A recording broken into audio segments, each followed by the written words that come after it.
Hello, everybody. Welcome back to some Elite Dangerous role-playing game. This is the Sledge crew, and as always, they will be up to no good. So yes, we'll do a previously on in a minute, but first let's go around the Hollywood squares and introduce our cast of characters. Start with you, Boris. Introduce your character. I am Herbie Goodfunk. I'm an old guy. I'm not really. It doesn't. I'm just Herbie. I woke up 20 minutes ago, so we like to dress up for this. And this is my attempt at a three-piece suit. So, Spidey, this way. Oh, I'm next. Okay. Yep. I'm playing Ronnie Rocketman, a hacker with a heart of gold. But yeah. Hacker with Heart of Gold in progress or fully fledged Heart of Gold? Working there. Working on it. He can do his own surgery. I guess we'll go across. We'll go across to Apple. Go ahead. Hello, I'm Wanky Doodle Dee. I didn't pick the name. I keep forgetting the name, and it makes me laugh every time. But yeah, I'm Wanky Doodle Dee. Like a kind of ex-mobster, I suppose. But yeah. Okay. Very nice. I'm playing Lotta Conswallow. I'm just out here making credits. Yes, the treasure hunter of the group. Yeah.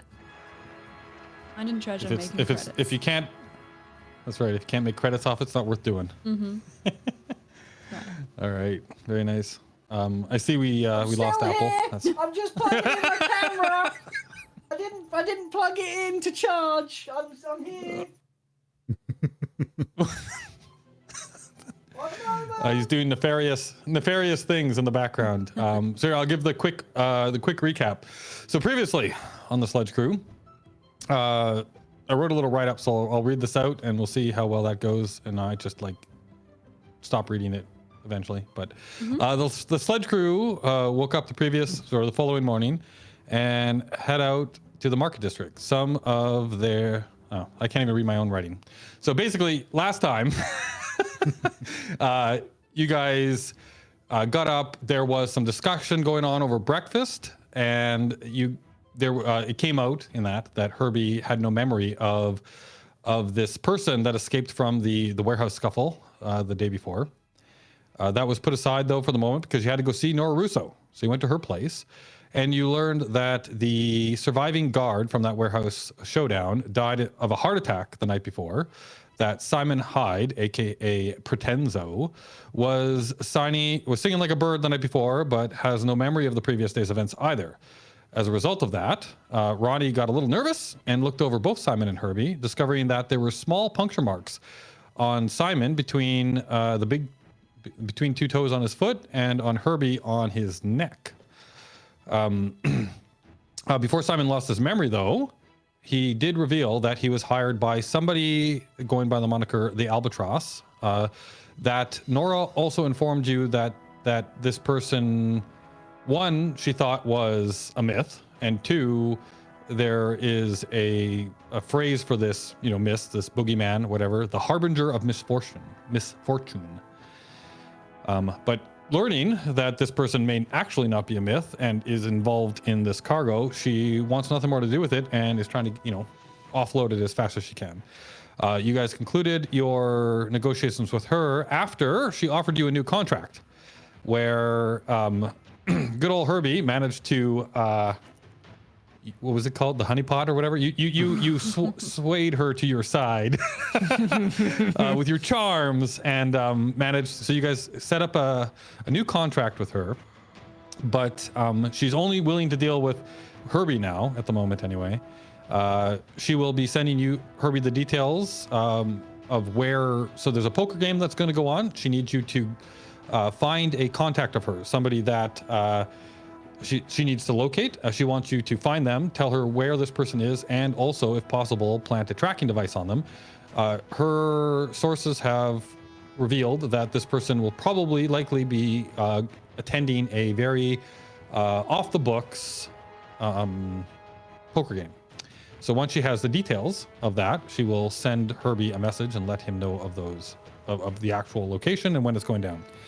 As a result of that, you all went shopping and got yourself some nice swanky clothes.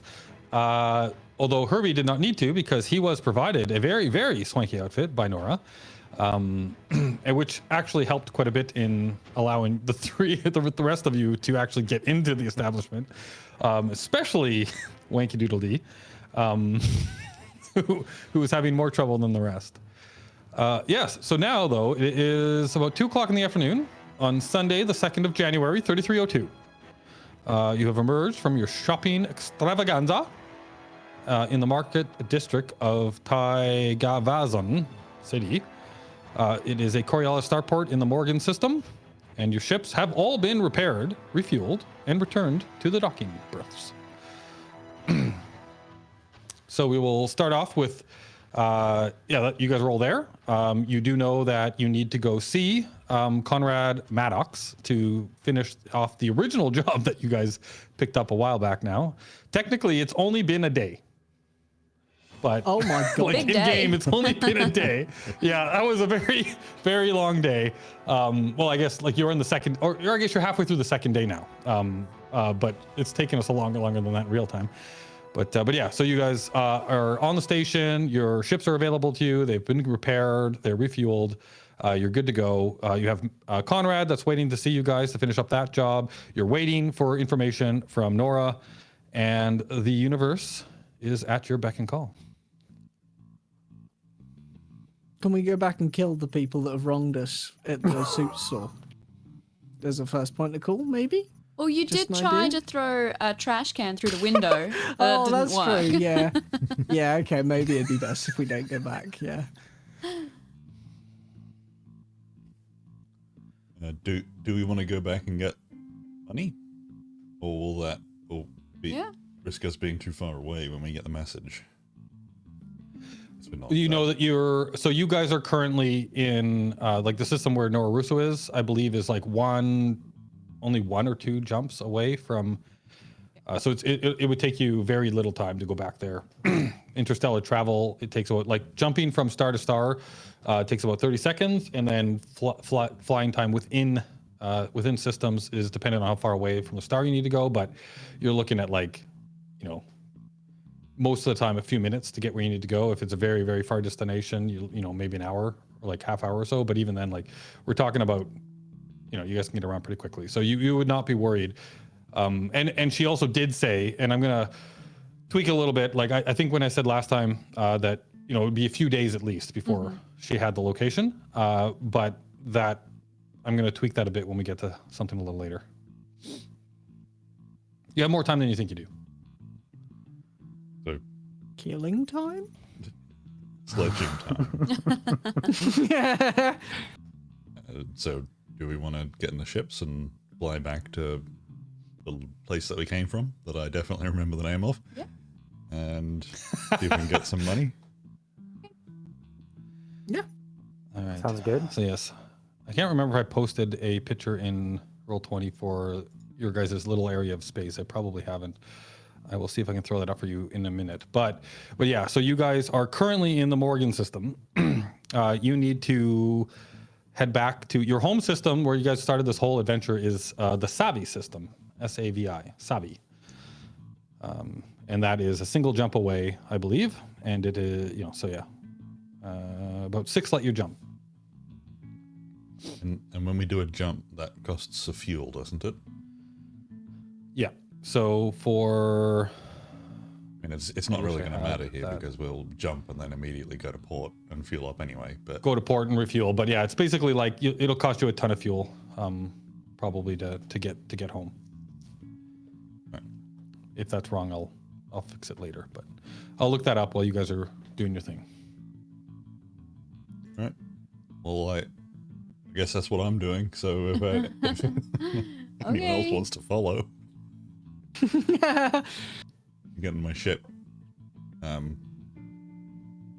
Your ship's all working now, isn't it? It's been fixed. Yeah, they've all hasn't been it? repaired. Yeah. It's all repaired. The others have been working on upgrades. Well, at least Lyric. I think Spidey said that he... But those upgrades haven't happened yet, have they? Yeah, normally, like, we're gonna do something a little later, but that's. I mean, you guys had time to get that all done here, so I'll say that you can. Like, what kind of upgrades are we talking about? So, Lyric, you did a few things, right? Like, you got some fuel tanks. Yeah, we did that last session. I just bought That's right. a fuel tank, swapped it for cargo rack. Well, the other way around. I got a fuel tank, yeah.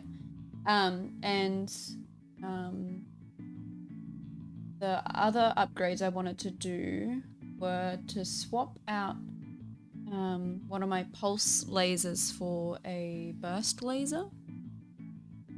Okay. Yeah, that's pretty straightforward. I'd say you could have had that done at the same time. Okay. And the other one was upgrade my sensors. Nice. So did that give you any bonuses that you didn't have before? Yeah, an extra. So my sensors that I had only gave me a +1 initiative, and now I've got a +2 initiative, +1 dogfighting. Ooh, nice. Cool. And Spidey, I know you did some upgrades, right? Yeah, pretty straightforward stuff. I got rid of my fixed multi-cannon and threw on a gimbaled cannon, just a regular cannon.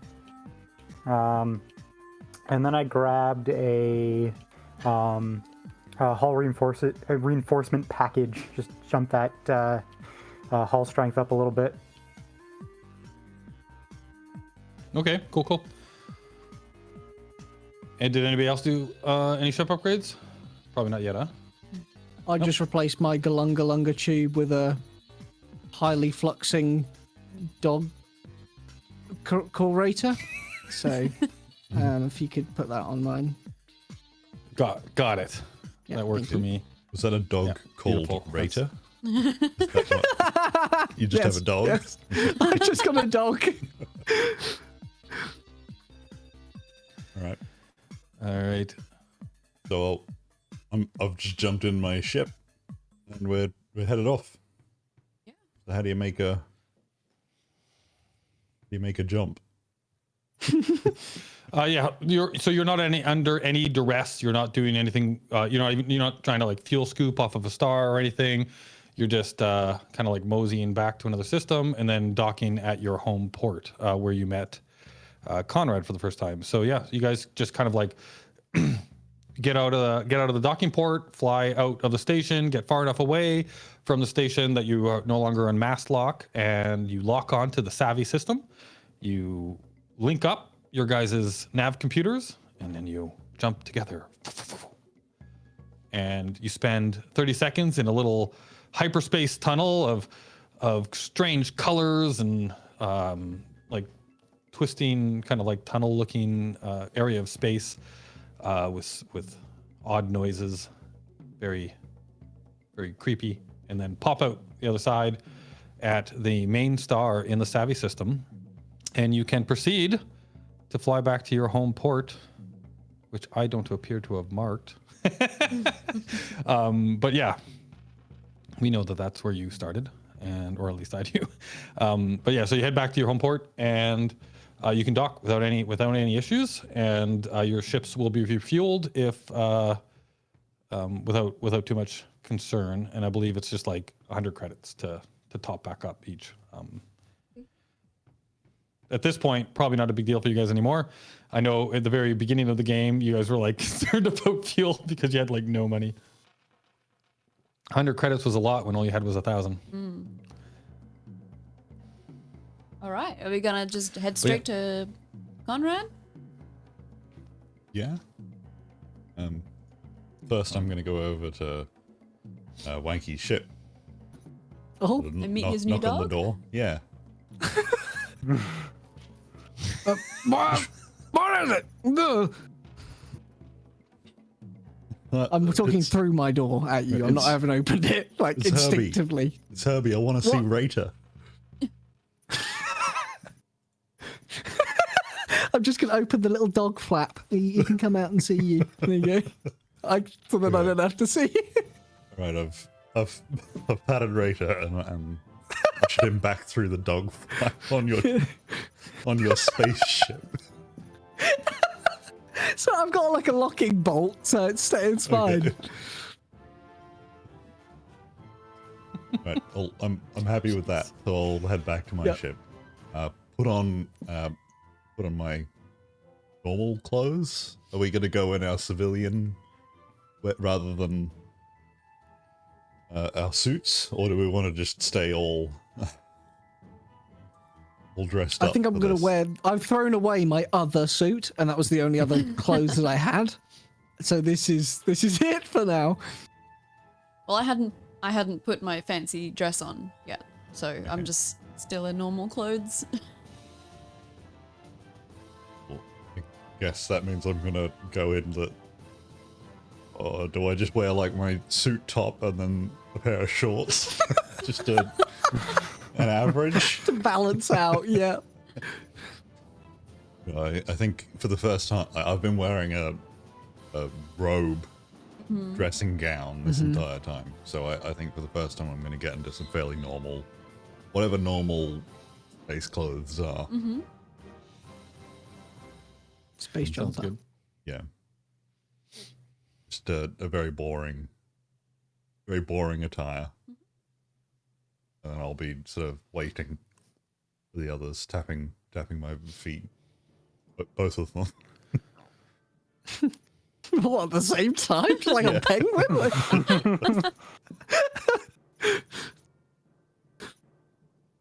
Okay. All right, so you've headed to Conrad's place of business. You are greeted as you come in. I believe this is Lotta's. Like Lotta knows Conrad, right? The job so I'm came gonna through I'm your gonna lead contact. the group.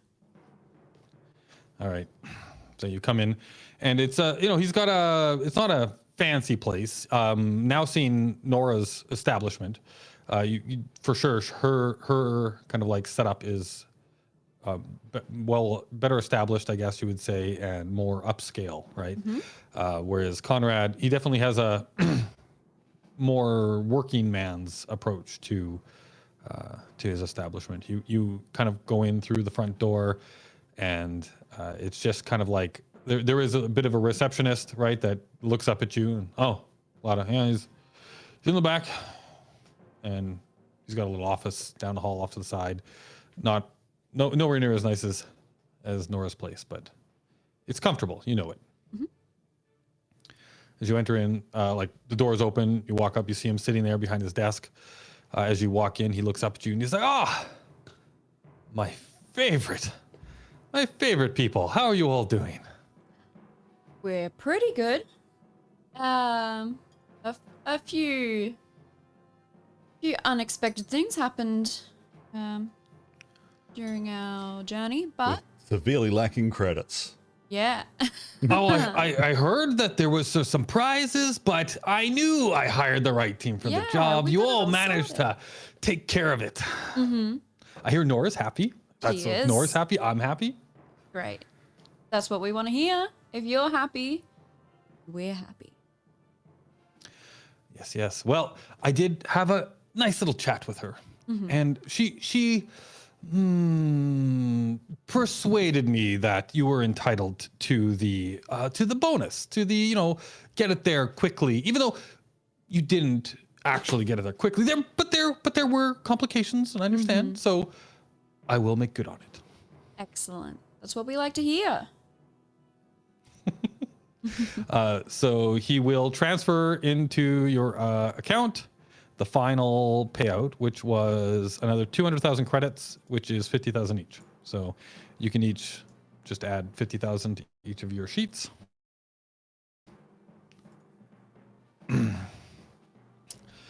But, a job well done, a efficient crew, one that's able to handle surprises and whatever might pop up on jobs is a crew worth keeping around, that can do little things for you. If you're interested, I may have another job for you. If you're interested. What kind of job? If you're not too put out by the last one. No, like you said, we adapt and overcome. Is it dog friendly?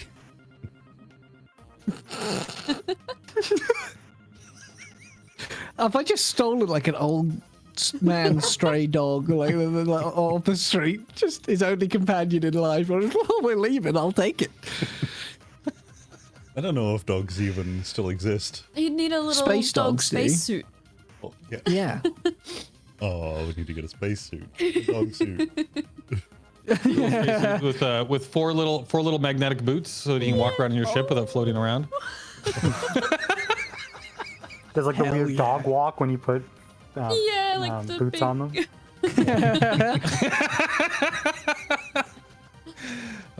Too funny. I think it's canon that there's definitely space cats in this game, so we can have space dogs.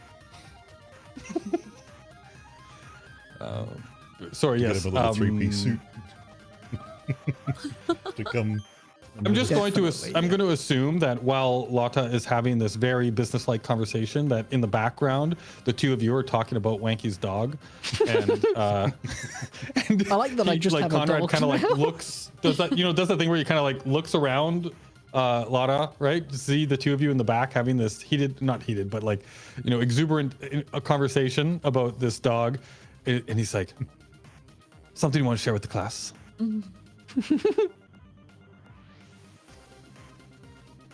Do you like dogs? Do we sledge him? Oh. No. Love Conrad, dogs. don't mind They're, them. We do excellent. sledge him. They just got a dog. They're excellent with a so great excited. Chianti. So I heard something about a job. Yeah, so what kind of job are we talking about? Well, this one is, I would say, a little more exciting, but the last one was much more exciting than I thought. So it might be just as exciting. I don't know. Might be less exciting. Basically, I would like to be a little bit more well-informed in the system, the comings and goings, you see. Well, in the system, like most systems, as you know, there are these beautiful pieces of technology near the main star called the navigation beacon. And these things, track the comings and goings of ships back and forth within the system. And there's lots of, quite useful information in these things. And he kind of like pulls open a drawer and pulls out this piece of equipment. It's, maybe baseball or no, sorry, like kind of like football sized, right? Kind of a little contraption, and he puts it down on the table and kind of like slides it across, and he goes, if someone was able to attach a device like this inside of the navigation beacon, then a person such as myself might be more informed in the goings on of the system and be able to provide even more lucrative opportunities. So if you all are quite interested, maybe you're the right people for the job to attach this beautiful little device for me. How difficult is this job? Was Well- that Yoda? Difficult is this job? No, how? How difficult? I think you, I didn't hear how. Just how difficult is this job? I'm like, difficult is this job? Or would it be difficult how is this job? I don't know. yeah. Yeah. But Because I'm assuming difficult? this is Well, you- quite illegal. And the nav beacon legal. It's is kind of where up to security interpretation. is. Yes, you're right. The authorities in the system definitely would be less than pleased, I guess, of such an upgrade to the navigation beacon. So you definitely wouldn't want, to involve them in any way, shape, or form. So, as we have found out, we are not the sneakiest group. We are called Sledge Crew for a reason. So if we were to take this job, it would be quite risky. So I'm thinking we have to be... Well, how you go about it is completely up to you. But that said, it would be a stipulation in the contract, right? That if the system authorities were to become aware of the upgrade's presence, then it's not quite useful to me. Therefore, Of course, yeah. Yes. That would be a stipulation in the contract that the installation would be done without their awareness that it exists. Now, how you do that is completely up to you. Okay, if you don't mind, Conrad, I think we might just have a little chat about it in private. Okay. We are a group It's after like, all. Oh, you don't mean with me, you mean with your friends. Oh, I was Yeah, getting yeah, I excited. mean we as in me and my crew. Oh, all right Sorry, then, if Conrad. you must. There's a room on the other across the hall if you want to use that. If it's up to you. Right, Yeah. Ooh. go over there. We'll stop talking about the dog. We just awkwardly stare at each other and shuffle back whilst looking at him. As you walk away, he takes his hand out and he puts his hand on the device and kind of like Takes pulls his hand it out back of across what? the desk. On the device he put on the table. Oh, sorry. And he pulls it back across the table and he puts it in the drawer and closes the drawer as he watches you guys walk out, and then he goes back to his work. What do we think? What do we think about this job? Just maintaining eye contact the whole time as we leave, just staring him down. It sounds like we could do this before the poker game job. If it all goes smoothly, which I assume it won't. I mean, we can just use Lyric, the you same. have learned very quickly. We can just use the same plan we employed to get into to smuggle those goods in the station with Yeah, Wanky doing what Wanky does best, That's what I was thinking. screaming wildly What into do microphones on, distracting system authority. Oh, yeah, I can definitely pretend to be insane again. It worked really well last time. It's true. You got a free trip out of it. Yeah. Yep. And That you some did. drugs, which is like, whoa, good. Would it be common knowledge, Anubis, that how much opposition to expect? Like how well? Because like the navigation Right. beacon is So- well This is our system, so we would know it. protected, Fairly and also, do people go there regularly, like travelers? Yeah. They So go you would there, know or- that. Yeah. So the navigation beacon is deployed around the largest star in a system, and it's meant as kind of the first spot that people can come to, where if you go up to one and communicate with it, right, it will transmit you all of the system information, right? So you'll get all the information about the system, what's going, like all kinds of information, right? It is also kind of like the main central point that relays messages. So when you want to have communication between different systems, the navigation beacons are the relays between systems, right? So all messages go through those out to other systems and then are relayed out to the places with them. So there generally can be, depending on the time of day, right? Like high traffic there as traders and people are coming in or going out, right? Like there's generally a lot of traffic going in and out of there. There is generally security presence, right? That are doing like patrol rounds and stuff.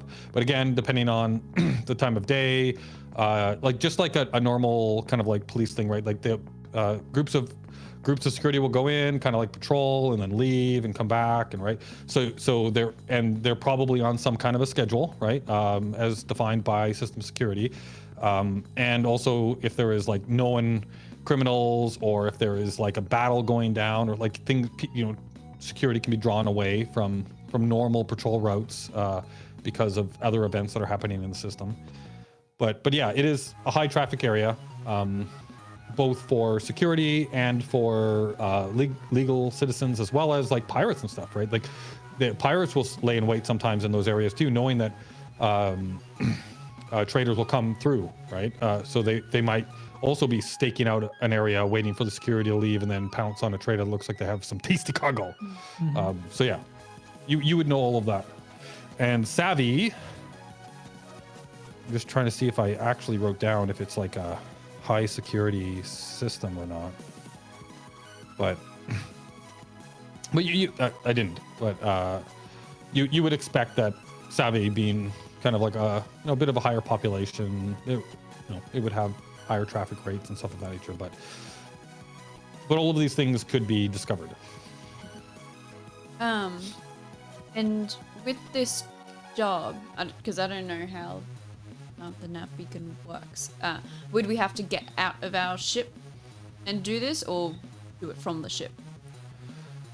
Yeah, so that is some details that I'm just thinking about who in your crew would have experience with these things. I imagine that it might. Ronna's got some What would this cyber. be? Yeah, I was thinking like either cyber or actually, who's got the best culture and law? We'll start with that. Just for like how good is your just general knowledge of the of how this kind of stuff works, right? Because a lot of this stuff is pretty general. Like what I've given you is like the general everyday knowledge, right? But the inner workings of nav beacons and a lot of the details about them are obviously highly guarded because they don't want people tampering with these things. As I've told you, right? Like the kind of information that comes in and out of this stuff is very valuable, right? So they want to stop people from doing this. So what's who's got the best culture?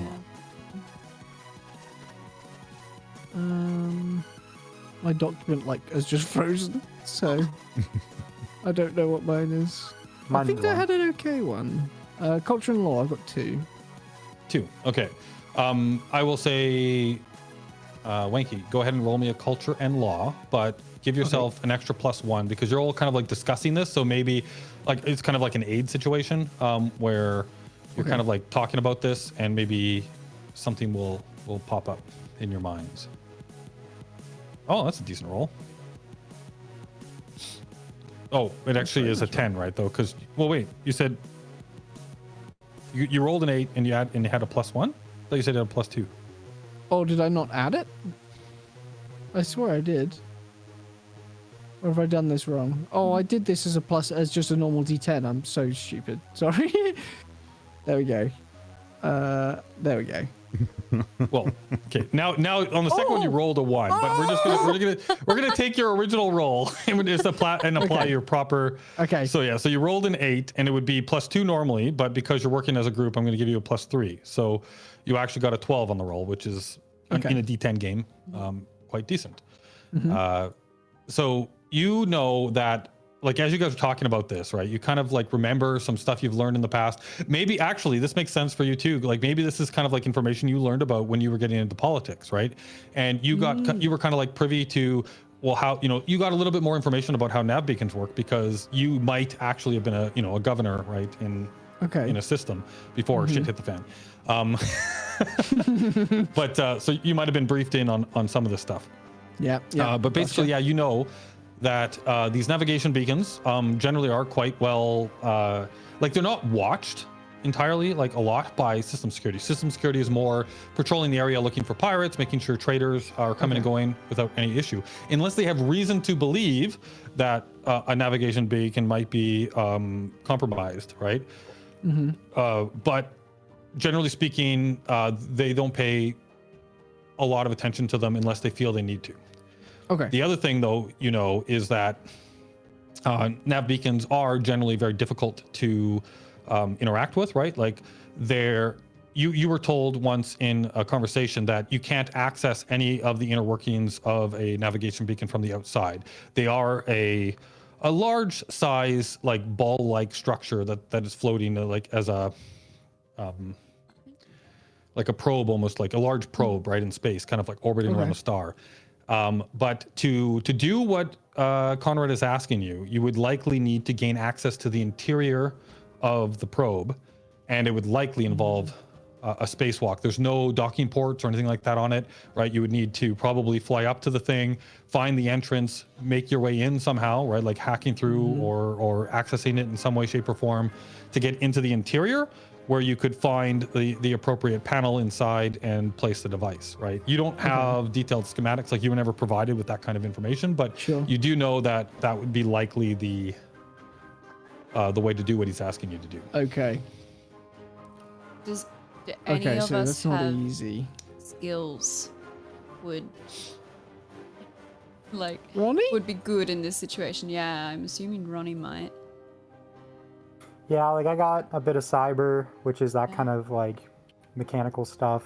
I mean, always computers, right? So I can always look into what's going on there. Yep. Yeah. So cyber is generally used when dealing with like robotics, in the sense of like robots and drones and things of that nature, or cybernetics, right? Like actual like cybernetics on people's bodies and things of that nature. Computers is generally used when you're trying to actually interface with a machine, like hacking and pulling information, all that kind of stuff.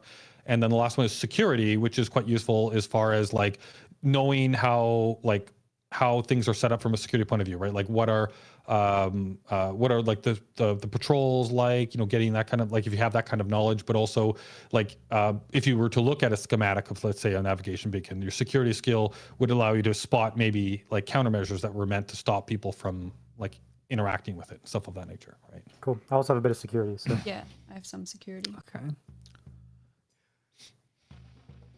Okay, so what do we think? Do we take this job? I'm ready to do it.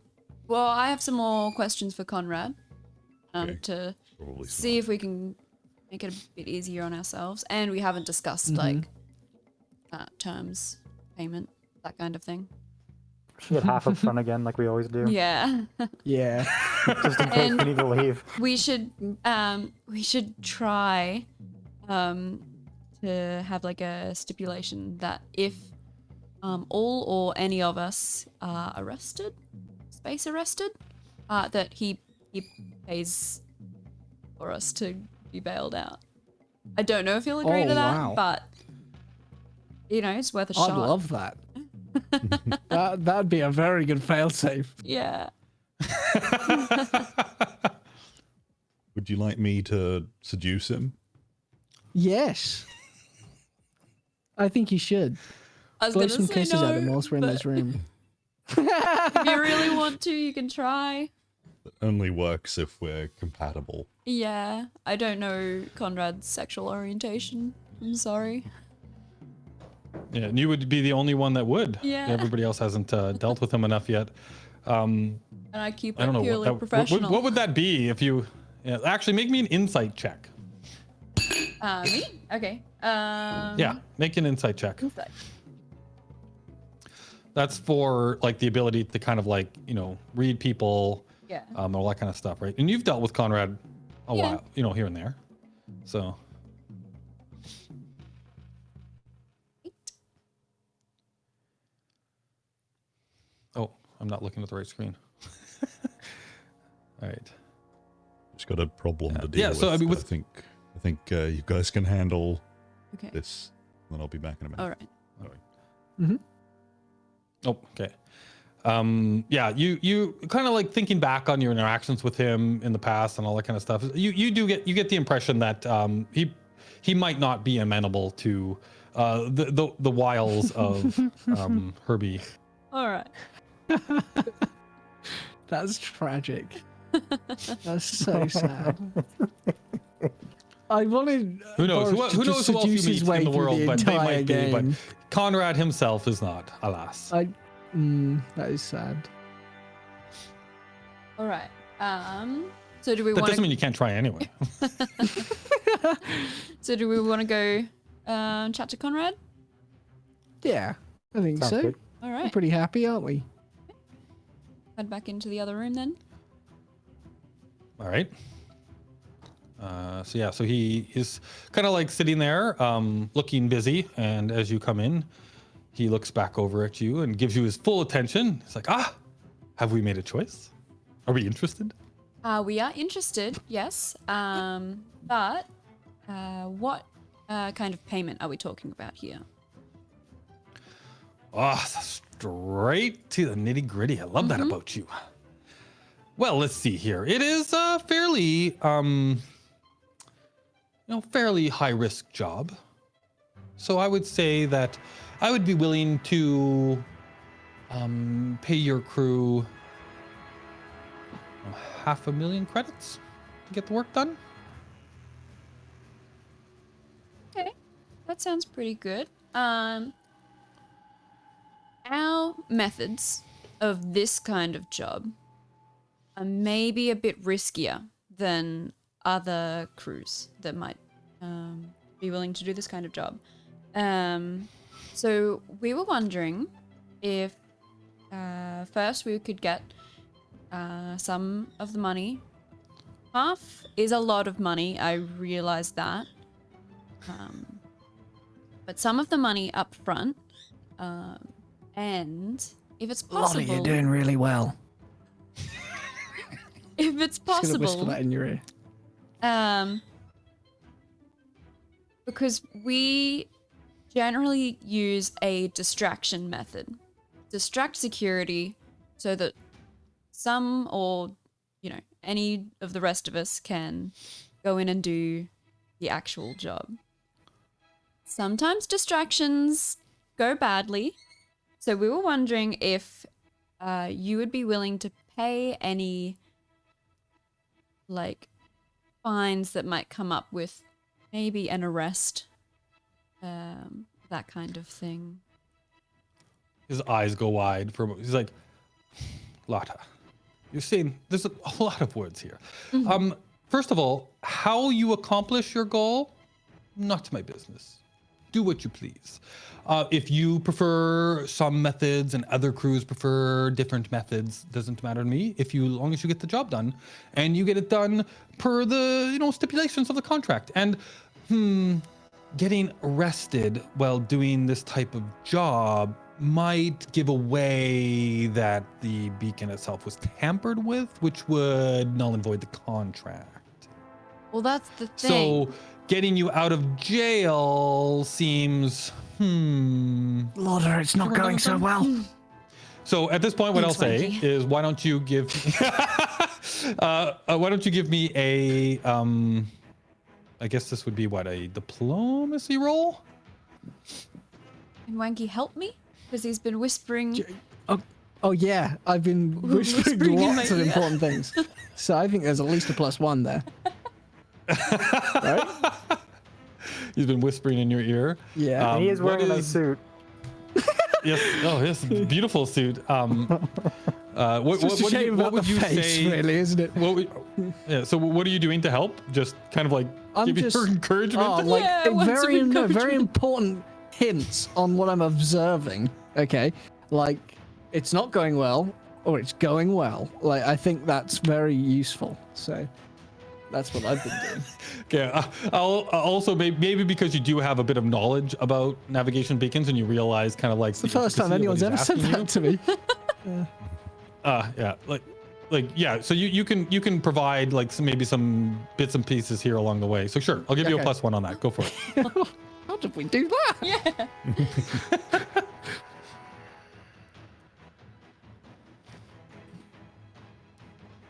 Got a 9. Need the right window up. A 9. Okay.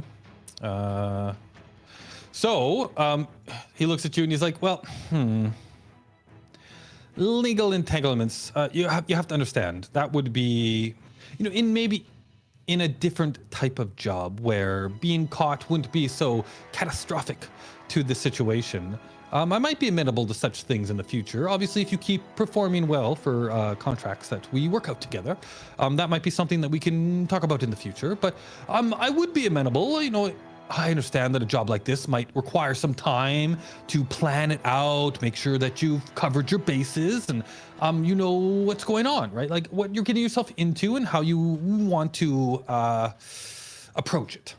So a small advance might not be disagreeable to me, but I will say that if you take such an advance, you have agreed that you will follow through Of course. on the contract. Mm-hmm. Sounds fair. So I guess what I'm saying is that anything that may come up after we sign the papers is your problem, not mine. Right. You will make sure it happens. Okay. And before we agree or anything like that, have you got any information on the nav beacon? So schematics or That's a good question. anything that will help us. Words of encouragement. Anything that'll help us plan out this job. Yes, I do have some information that I can provide to you. But I don't have maybe as much as you would like. But that said, I am not in a rush with this work. Okay? If you need, a week or two or so to kind of like do some research, plan out your engagement, however you want to do it, that is fine. Like, obviously, the sooner the better. But at the same time, I really do want this to happen in a way where nobody knows except us that it has. So don't think that you're under any kind of like time constraints at the moment. Now I would expect it to be done, like within the month, but at the same, it's not a massive rush. If you do take too long, I will keep it within my rights to offer the contract to another crew. But we're looking at, a couple of weeks. I can totally understand. Well, That said, sorry, I don't want to cut you off. we do have another job that we're currently on with Nora. So it will be done either. Making friends, I see. Yeah, always. It will be done either in a day or two or after that job with Nora. Well, like I said, it should be done. there's no rush. Yeah, within a month or two. Sounds like it's in the right time frame. I like how you keep adding the numbers on top of there. I'm thinking more like the 2 to 3, maybe 4 at the most kind of Or at time the most. frame. Okay, so a month at the most. And I'll, around 3 weeks, I might be getting antsy and start talking to other crews. We will keep you updated as we All right. go along. But that does sound like it's within our time, like our possible time frame. I like I said, I don't have any problem. I realize that you are, a group of talented individuals with your services for hire. So taking on contracts other than myself, I'm totally cool with that. I don't need to know the details of it, and I'm sure that Nora doesn't want to know the details of mine either. Are we understood? Yeah, of course. Okay. So That said, you were asking for some information. So here, Yes, I yes. do have a basic schematic of the navigation beacon, but it's only the external aspect of Okay. the beacon. It seems like your comrade over here, Mr. D, is it? I hear them calling you Wanky. Interesting name, I must say, but you may know that there is more to these things. I can assure you I but don't all I know have much. is information on the external aspects of it. So you may want to do some research into that. But actually, on that note, whatever you do discover above and beyond the information I'm providing you here, the basic schematics of these things, and I do have some basic reports on the comings and goings of the system security and kind of their general kind of patrol schedule. That's great. Information that's useful to have. So you see, Yeah. the whole point of doing this job is to make sure that that information is even better than what I Yeah. have. But I will provide you what I have at the moment. And I will say, if you, above and beyond installing this device, can also increase my knowledge of the inner workings of these beautiful devices, there may be a bonus in it for you.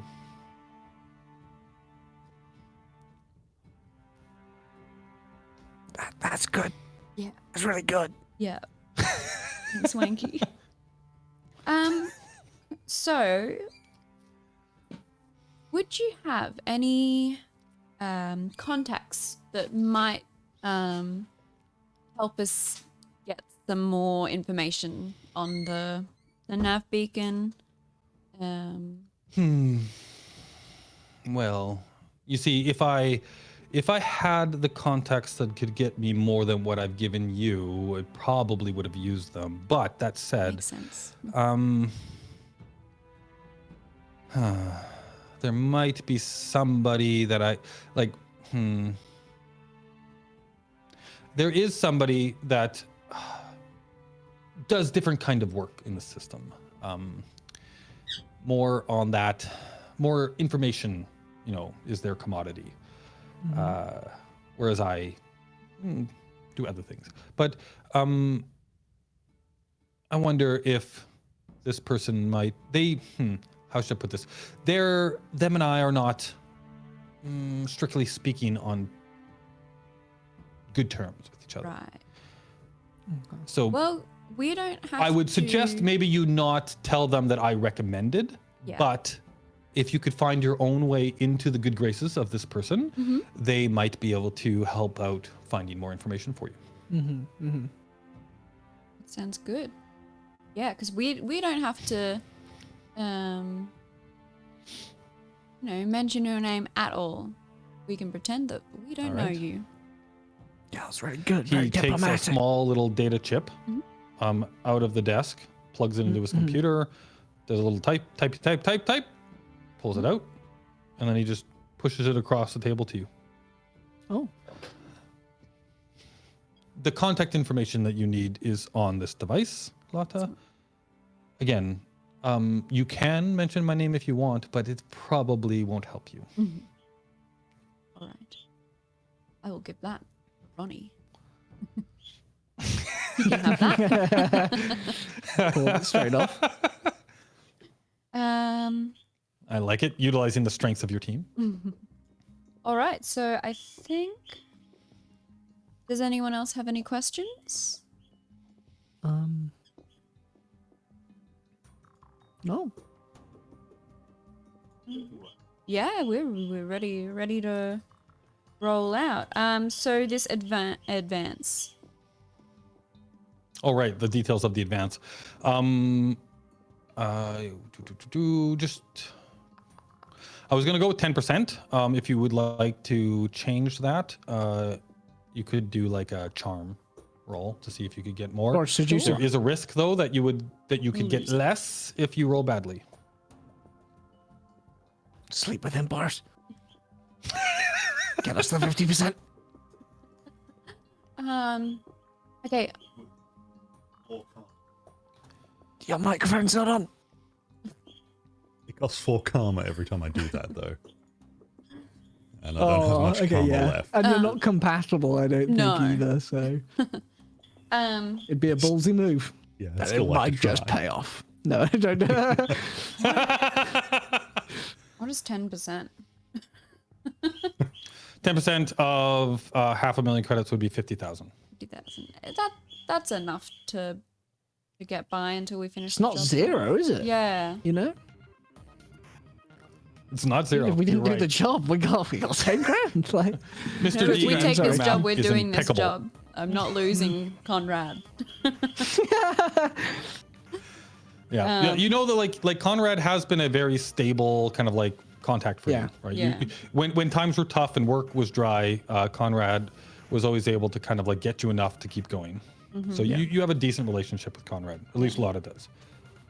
Well, I'm happy with that.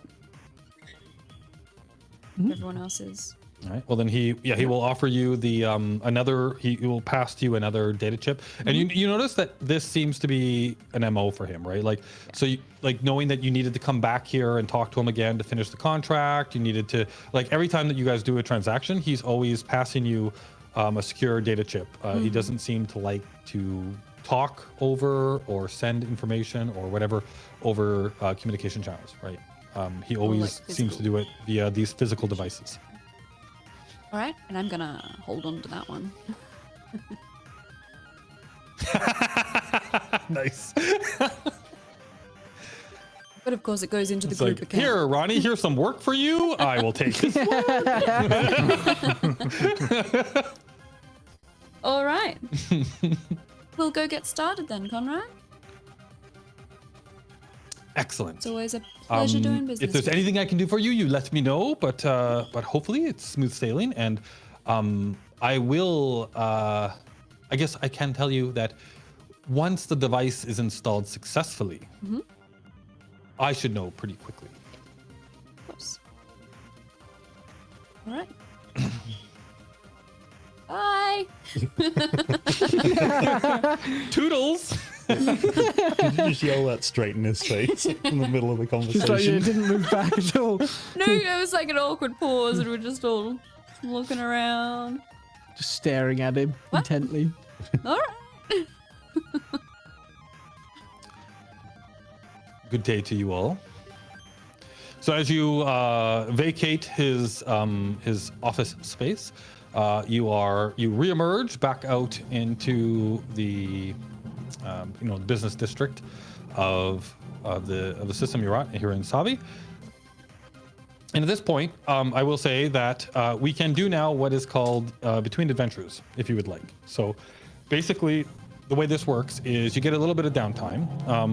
I'm going to amend the Nora job from a couple of days to she probably won't have the information to you in until like a week or two or something like that as well. So basically what this gives you is an opportunity to have like a couple of weeks where you guys can take some downtime. You can just do like odd little jobs to make a little bit more money, but then you can also use this time to do things like research, right? And like we can role play out instead of like you doing the day by day and the hour by hour of like, trying to figure out things, right? We can talk about it kind of as these are the things that you guys try to do throughout the course of this next week or two to investigate, to learn more about stuff. Now, this can be about the missions that you need to take on. This could be about any personal things that you want to kind of like move forward in your own lives and things. And it can also be for doing some downtime activities to earn you a little extra cash. On that front, there are some game mechanics there where you can do things like you can do some trading. So, for example,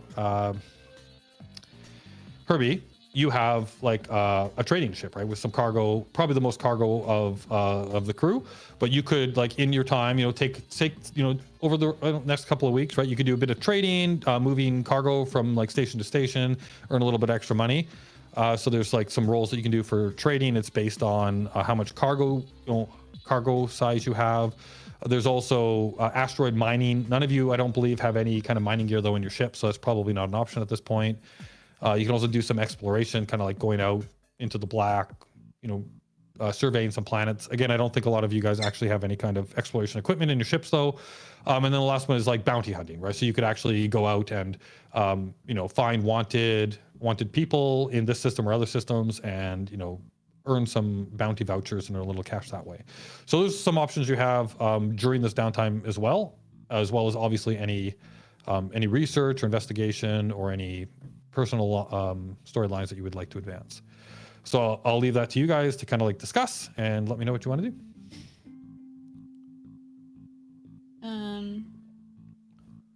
Well, what I want to do in this downtime, I want to work on my sleight of hand. Okay. Right. Yes. Excellent. This is where you were going to work with. Yeah, I'm gonna find a Who was it that magician, was going to teach you? You're going to find a magician. a space Space magician, magician, please. Yeah. I'm going and I'm going to become a magician's assistant. That's how I'm gonna earn some extra cash. See you at the circus getting knives thrown at your head. Oh wow. Oh, why? All right. So your ultimate goal here, though, is you're trying to kind of like get some more skill in your sleight of hand skill. Your sleight of hand skill. Mm-hmm. Okay. And I also want to do like, I guess like recon work on the nav beacon. Right. So like trying to find better information. Yeah. And Ronnie, you do have that data chip provided by Conrad. When you open up that data chip, you find the name Deborah Zane. Cool. And some information about how to get in contact. You do notice as you're looking at the contact information, it's strange. It's like, it's kind of like difficult to figure out exactly what it means and how to contact them. It looks very familiar in some way, shape, or form to stuff that you learned from 4.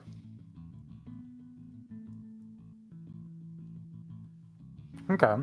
So they're probably a less of a like show up and meet this person and more of a find like a contact in the net for them kind of thing.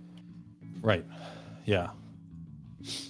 Yeah. Like it doesn't look disfamiliar to you is from like how you like the kind of communications that you've had with 4 in the past, and there does seem to be like an initial kind of like way to get in contact. What happens after that? You know, like you actually knowing your background and working with your with this person in your past, so it looks familiar to you. So you feel like you might actually have a bit of a way to get the banter off properly, right?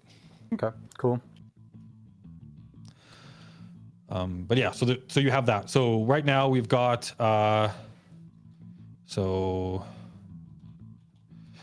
we've got that you want to find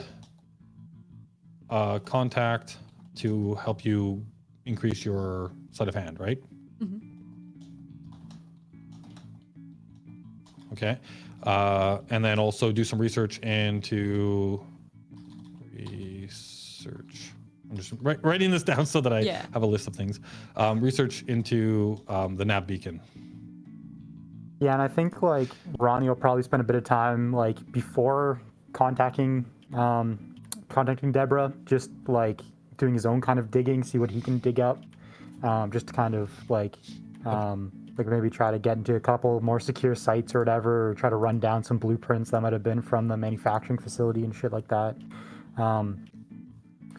As well as like he might start looking into that robot as well, that we caught on that camera, sneaking in and injecting the guy the hostage that we got. Oh, looking up the information about that weird kind of like spider-like creature that injected. Yeah.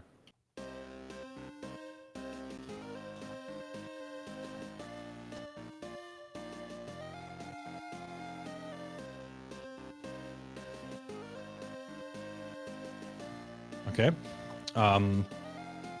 So we've got 3 items on the docket so far. It looks like the research into the nav beacon, probably Lota and Ronnie, you guys are probably working together on that. The sleight of hand is definitely a personal project for Lota, and the spider-like robot seems like a kind of like a bit of a personal project for Ronnie. Is that correct? Yep. All right. Wanky, is there anything that you would like to do in your downtime? So I think Herbie and I were going to do some like training together for doing some gambling, right? So that like I could teach him a little bit for this game that's coming up. Okay. And aside from that, the more important, I want to work on on an automatic sledgehammer. Right, a retractable sledgehammer, right? Yes. Was that the idea? Yeah, that's the one. Yeah. You wanted like something Biff's that you bat could from Back you to the could Future, conceal but away a little sledgehammered. bit easier, so that it would be something you could carry with you without being concealed, but then be able to pull it out, and then it would transform her out into a yes, exactly. into a proper sledgehammer. Yeah, like a retractable sledgehammer. Yeah. I'm just picturing you walking around with like a walking stick, and it just looks like a regular walking stick, but like in your pocket, like you just have like the head of a sledgehammer. So if a fight kicks off, you just screw the slap it head on. on to the, to the walking Just stick. screw it on. Oh, that's fantastic. Awesome. So you have this idea, right? This personal project that you kind of want to work Yeah. on. Do you mention it to the rest of your crew that this is like something that you want to get built? Yeah, in case anybody can help me. And one other feature I'd like to have, but I don't have the capabilities, is for it to be on some kind of action, so it can like fire from left to right really quickly, so I can like really bash people's heads in. You know, like so it's like got like an automated head. What is wrong Okay, with sorry. me? You need to. So I think you saw my head tilt. I'm trying to visualize what you're getting after. So you want a retractable sledgehammer that when expanded is a proper sledge, but you also normal want. sledge. Like But I some want kind it of to be able motor in to- it to make it. Yeah, like a jackhammer head, but on a sledgehammer. Okay. So you're I can hoping just that run when you at retract. people, it can go whoa, whoa, whoa, whoa, as I'm just like going at them, like you know. So is this purely for the visual, or do you want this to actually be functional in some way as I well? want it to be kind of intimidating, but also less effort for me when I can just kind of stand there and let it hit people. You know? What if the head was attached to a big spring? So when you hit someone, it bounced back and then hit them again. And So you then get my two hits for go-go one swing. gadget helicopter comes out Exactly. after that. Yep. And But yeah, 2 I've hits got for one swing. Yeah, that'd be fantastic. Yeah, All just, right. Just a high-tech sledgehammer is the plan. I'm also thinking about some sort of Looney Tunes type like windmill sledgehammer where like you spin Yeah. it up and then it keeps spinning and there's like several Yep. heads on it. And I would like a bong sound effect when I hit people. So, boing, boing, boing, boing, like when I hit them in the head. If I could do that as well. Excellent. So I need speakers installed. Yes. And while we're at it, just miniguns. Just maybe like out the handles or something. Just a humble request. That one. Yeah. Yeah, you can bang that out in about a day.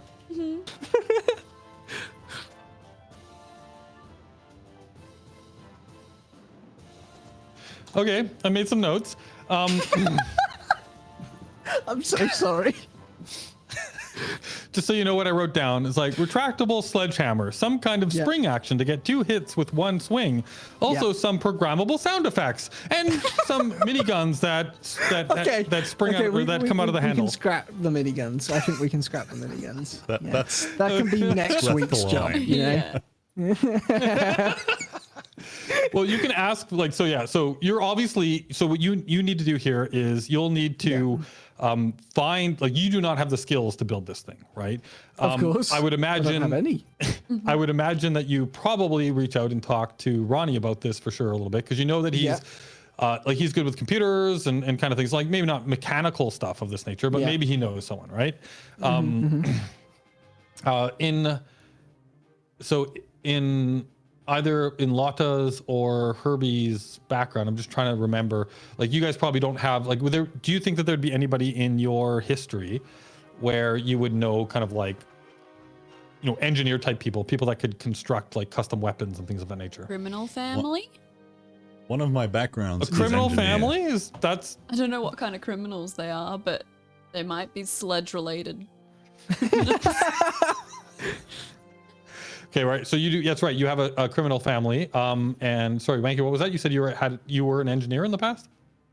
Or me, Herbie. Yeah, I've got one of my backgrounds Herbie, is engineer, and I've got a lot of skills in like repairing and tinkering with vehicles. Ah, right. Spaceships. Okay.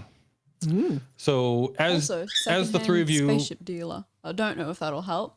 Oh, I might be able to get you a yeah, good maybe not price so on a much in this secondhand one. sledgehammers are a lot sledgehammer. like spaceships. but that, yeah, remember that one though. That might come up with other things. I've always imagined this isn't like Herbie's greatest interest. It's just something that he's done to get by.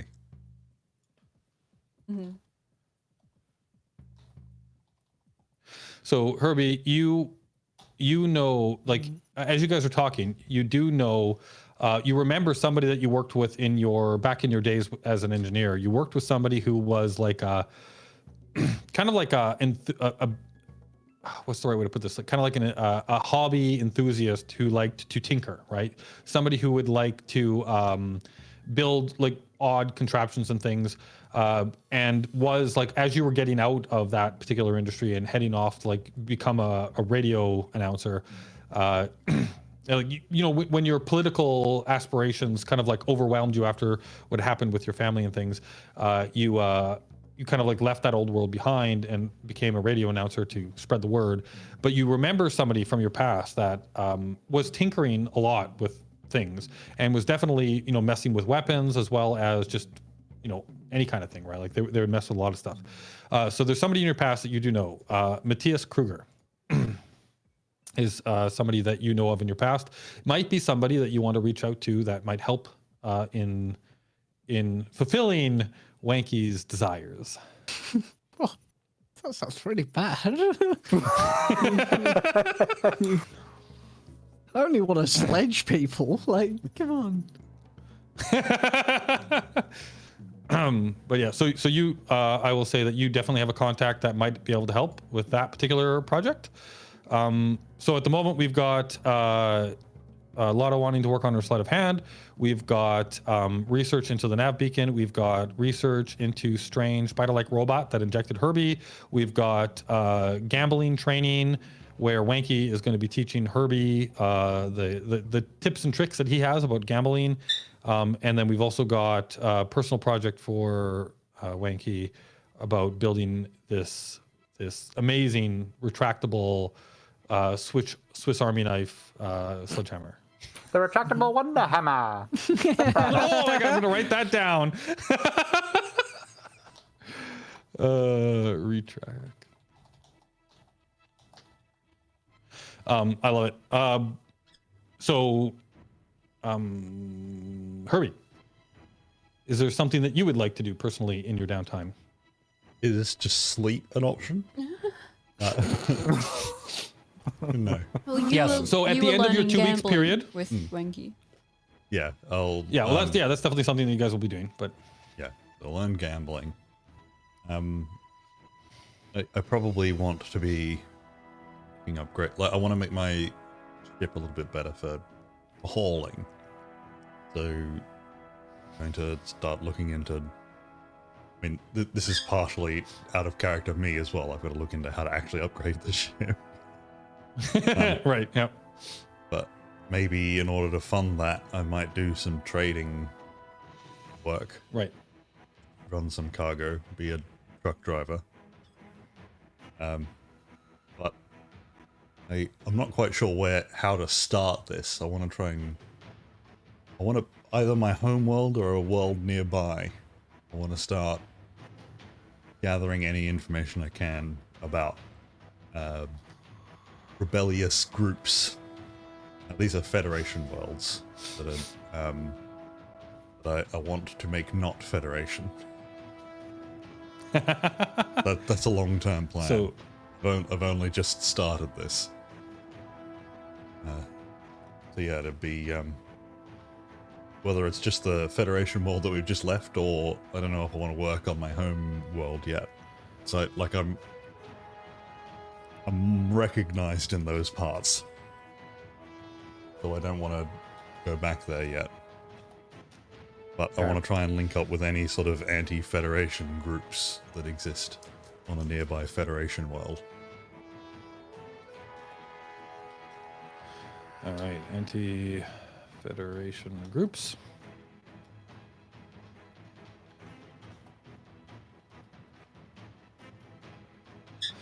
All right. So you want to start building basically building a network of groups that would be against Federation rule, and then is your idea here to then kind of like be the middleman between these groups, kind of like providing information, helping coordinate, or like what's your ultimate goal? Or at this point, are you just trying to like learn about these groups? I would say that that's a good idea. But yeah, I'm not sure where my place in this world like this. Is yet. Yeah. It would also be anti-imperial. It's not just Federation. I want to spread the word of independent systems, perhaps within the Alliance. Right. Yeah, and I mean, one of the reasons that you fled to the Alliance was because it is much more democratic, and how worlds rule themselves are much more open to themselves as opposed to like an overriding body. Yeah, my home world originally was Alliance until the Federation annexed it. So, right.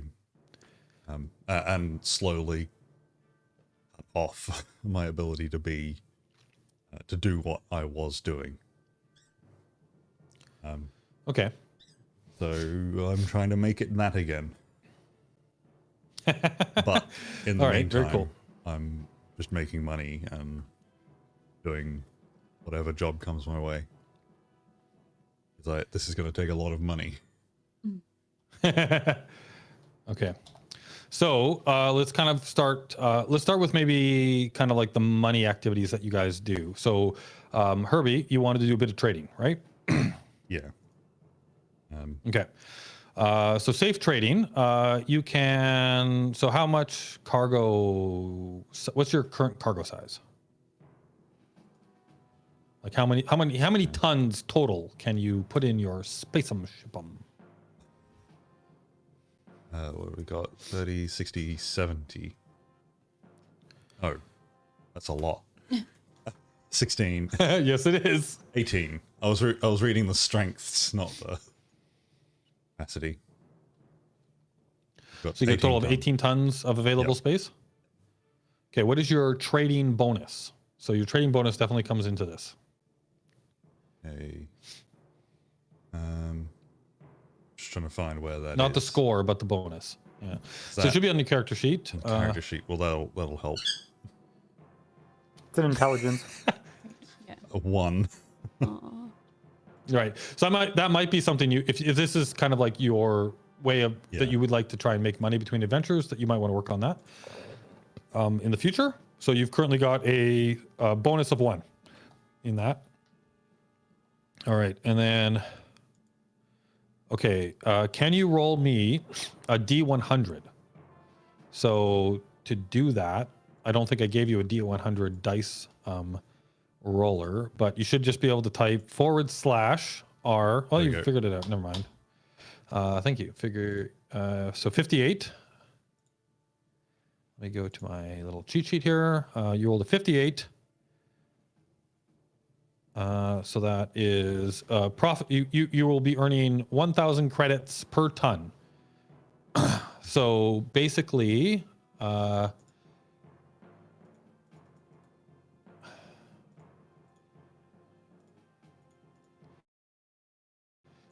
math on this is that for this particular period of time, you were able to, like, back and forth, in this time that you have off, you weren't working every single day, you weren't doing runs every single day, but in this couple of weeks that goes by, you've made some decent deals, kind of going back and forth. You've averaged out about 1,000 credits per ton of cargo that you were able to run, and with 18, with a storage size of 18 and a trading bonus of only 1, you were able to make 18,000 credits in this period of time. So you can add that to your tally.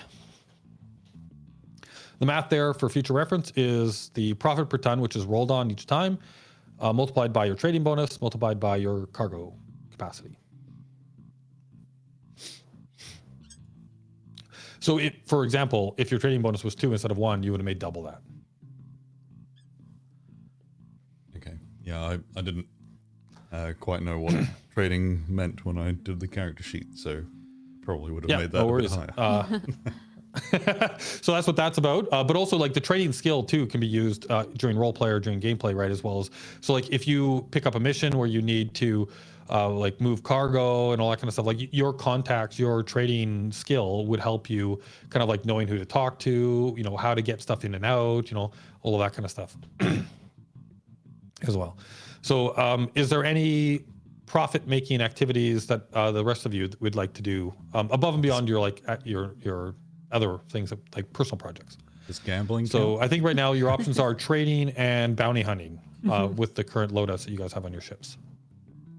Well, I'd probably do trading. Okay.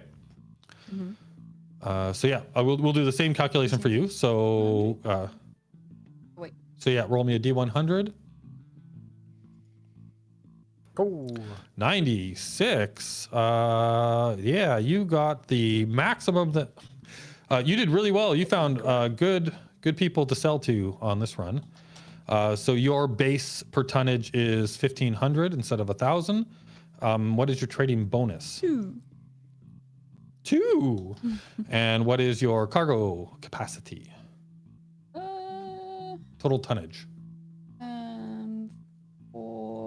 6. Total of 6? Mhm. All right. So you make 18,000 credits as well. It works out to be exactly the same amount. You have a lot less cargo that you can carry, but Yeah. with your trading bonus and the contacts that you managed to contact this time around, you ended up making 18,000 credits as well. So basically, In what this we've period of learned time. is that I'm a trader, but I'm just not very good at it. Yeah. You're an aspiring trader. You spent all that time learning how to be, spread the political word. So now you're trying your hand at a new skill. All right.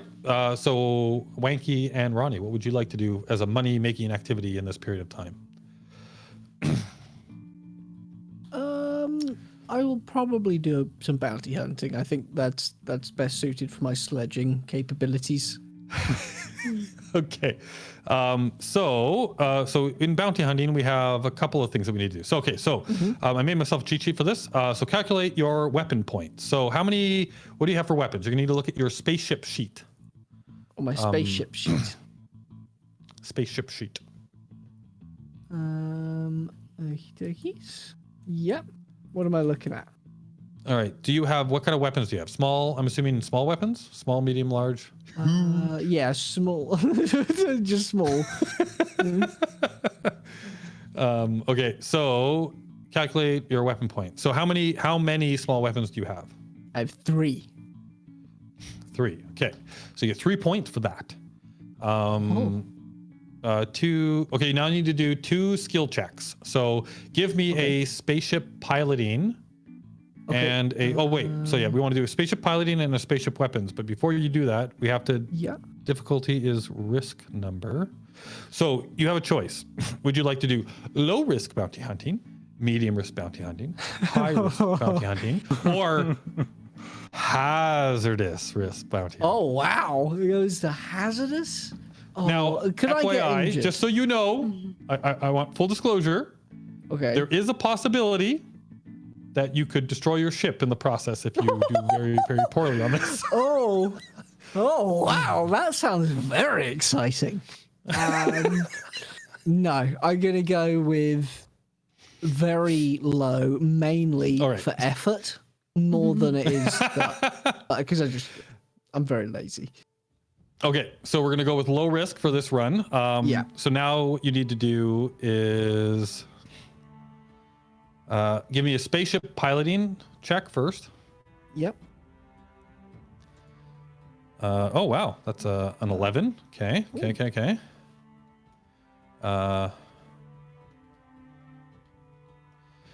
Was it an 11? And then you need to give me a spaceship weapons check.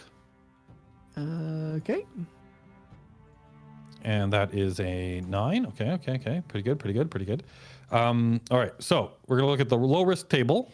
Okay. And so weapon points required.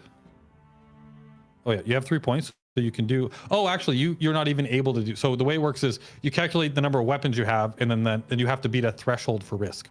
So you're only able to actually do low risk because you've only got 3 points. You need at least 6 points to do medium. Okay. That's the risk number. Okay. 2 checks. Difficulty is the risk number. Oh, the difficulty is the risk number, which in this case is 8. So you had to beat 8, and you did. You beat 8 on both of those. Nice. So if both checks are a success, roll the earnings on the table. So give me a D100 roll, please. And how do I actually do that? So /R space 1 lowercase d 100. 100 like that? No, clearly not. Nope. Oh, that is not. Please. No, it didn't actually. Oh, roll. no spaces. No So yeah, spaces. so /R Oh, okay. space 1d100 all together. Space. There's also a button. D100. There is? Well, there's a roll of d10 button. I don't know if I made a d100 like button. in your, like the little. there's a Oh, little you're right. toolbar. There is. Yeah, in your Where you can- toolbar, there's a little Yeah. dice. I forgot about that. On the There you've top got, like, an arrow left, and there's a little. Oh, you figured you it out. figured it out. Okay, so 23. I forgot about that. So you rolled a 23. So you made 8,000 credits. I thought you were going to In your say bounty 8 hunting. credits. 8 credits, yes, no. So you made 8,000 credits. So Okay, add that cool. to your personal total. Thank you. And Ronnie, what would you like to do? Nothing. Okay. Absolutely nothing. I think he's too obsessed with researching all this shit, and it's basically you guys are off like doing other stuff, and he's like literally just in his ship, like munching on like Doritos and googling. Space Doritos. Come Yeah, on. sorry, space All right, Doritos cool. and using space Google. Okay. Yeah, FYI, I wasn't going to penalize people for doing a little bit of this in their time as well, but overall, where did I? Oh, I lost my. Where did my thing go?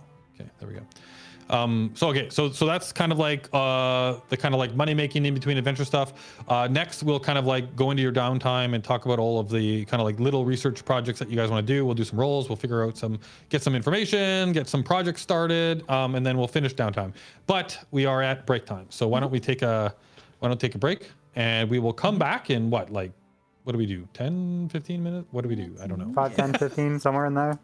5, 10, 15, 22 minus 6.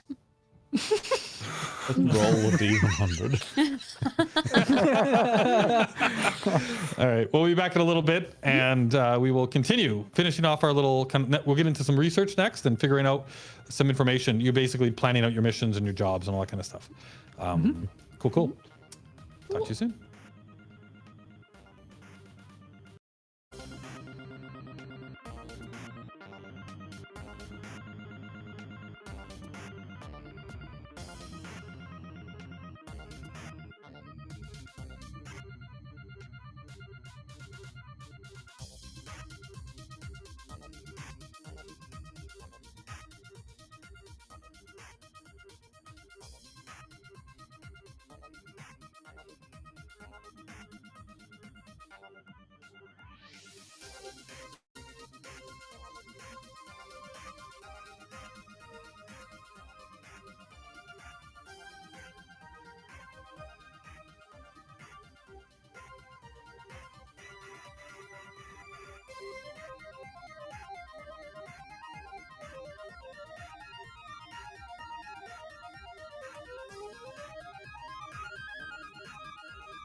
Hello, hello, hello. Welcome back.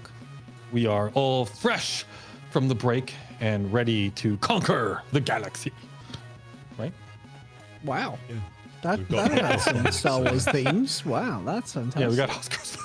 Beautiful. All right. Conquer the galaxy with Hoscross buns. Conquer the galaxy. That's right. Hoscross buns. So, last we left our intrepid mercenaries, we found so you guys have, over the course of this couple of weeks, there will be like the money you've made through trading or bounty hunt or whatever is kind of like interspersed throughout that period of time, right? While that is all happening at the same time, you are all working individually and as a group to do some research on a few things and maybe start some personal projects. Where would we like to start with that? So I've written down all of the different ideas that you guys came up with. Who would like to go first, and where would you like to start?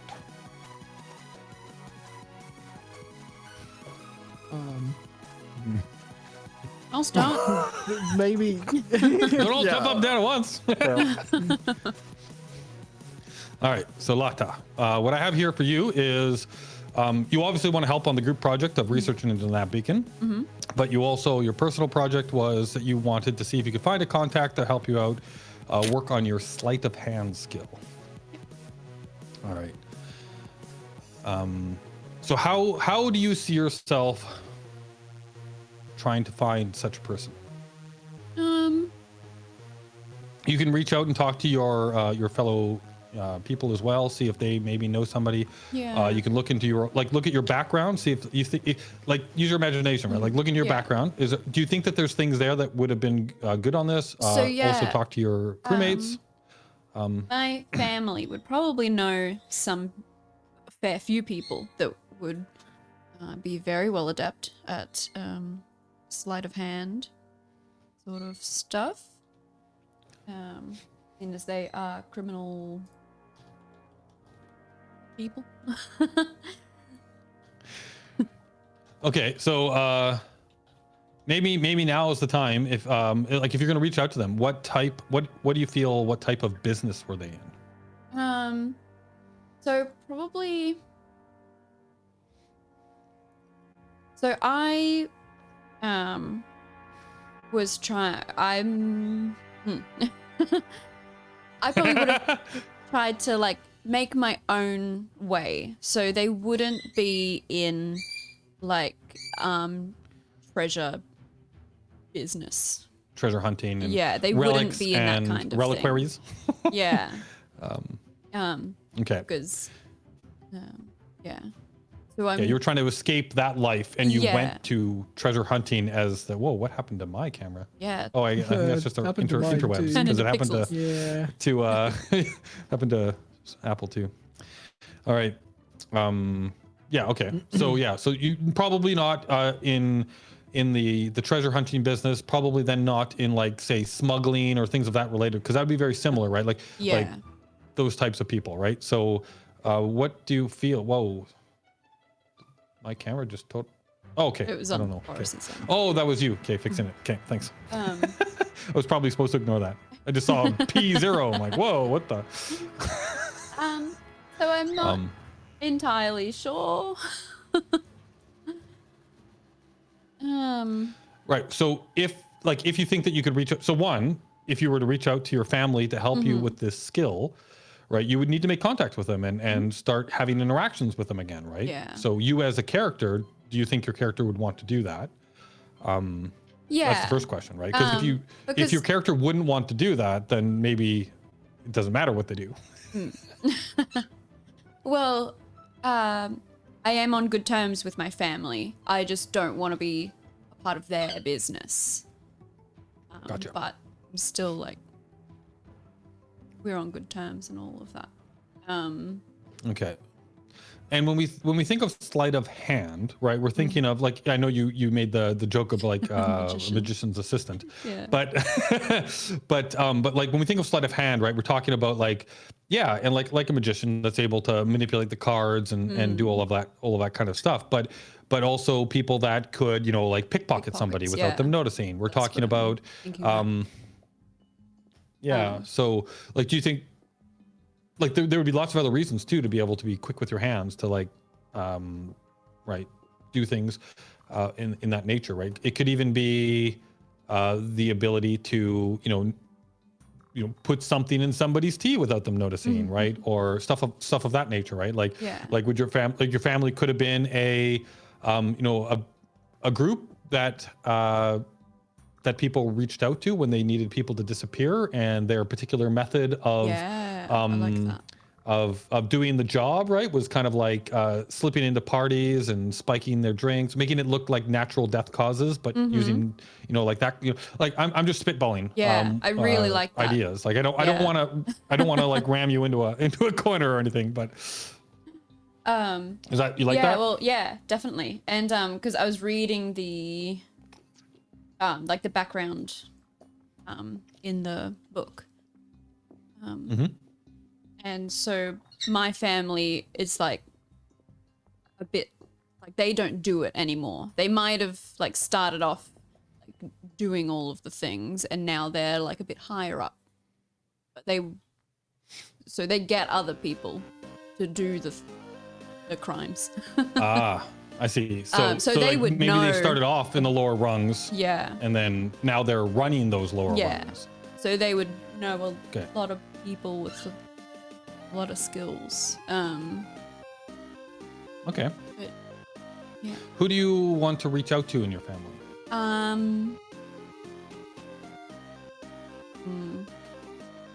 gonna reach out to my mum. Crime mum. Crime mom. Yeah.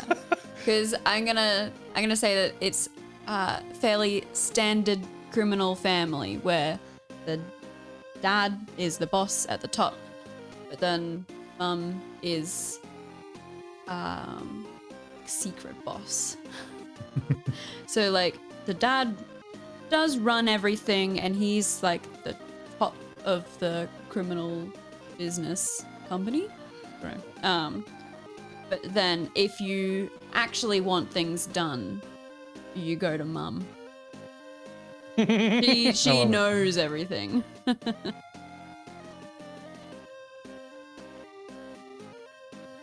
All right. So your mom is kind of like the one with the Rolodex, right? The one that knows all the contacts, knows the inner workings of the business. Yeah. And when things have to get done, she organizes it, right? Okay.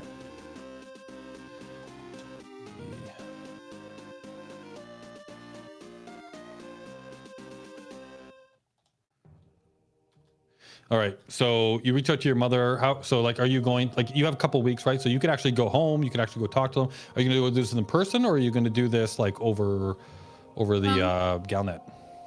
I think over Galnet. Space internet. Space internet. Yeah.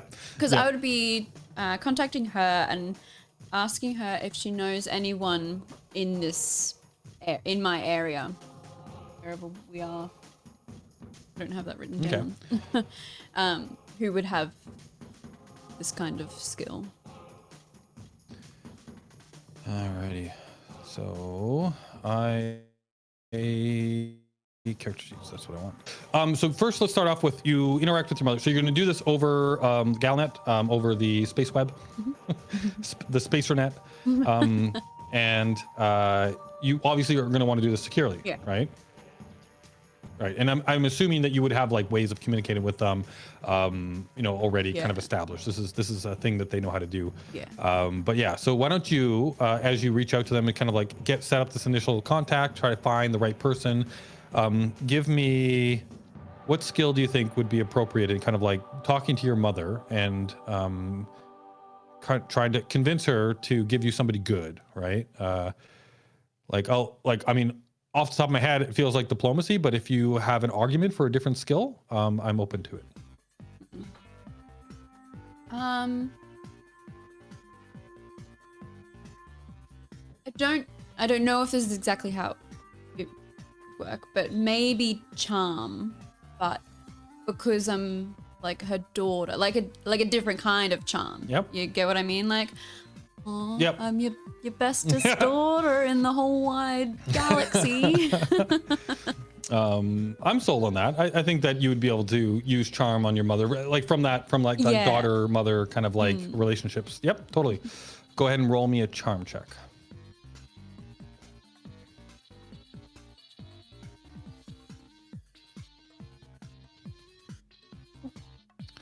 Oh, nice. Okay, so that's a decent roll on your charm. So yeah, your mother introduces you to a Leslie Irving. who is somebody that she has employed quite a few times to, do work.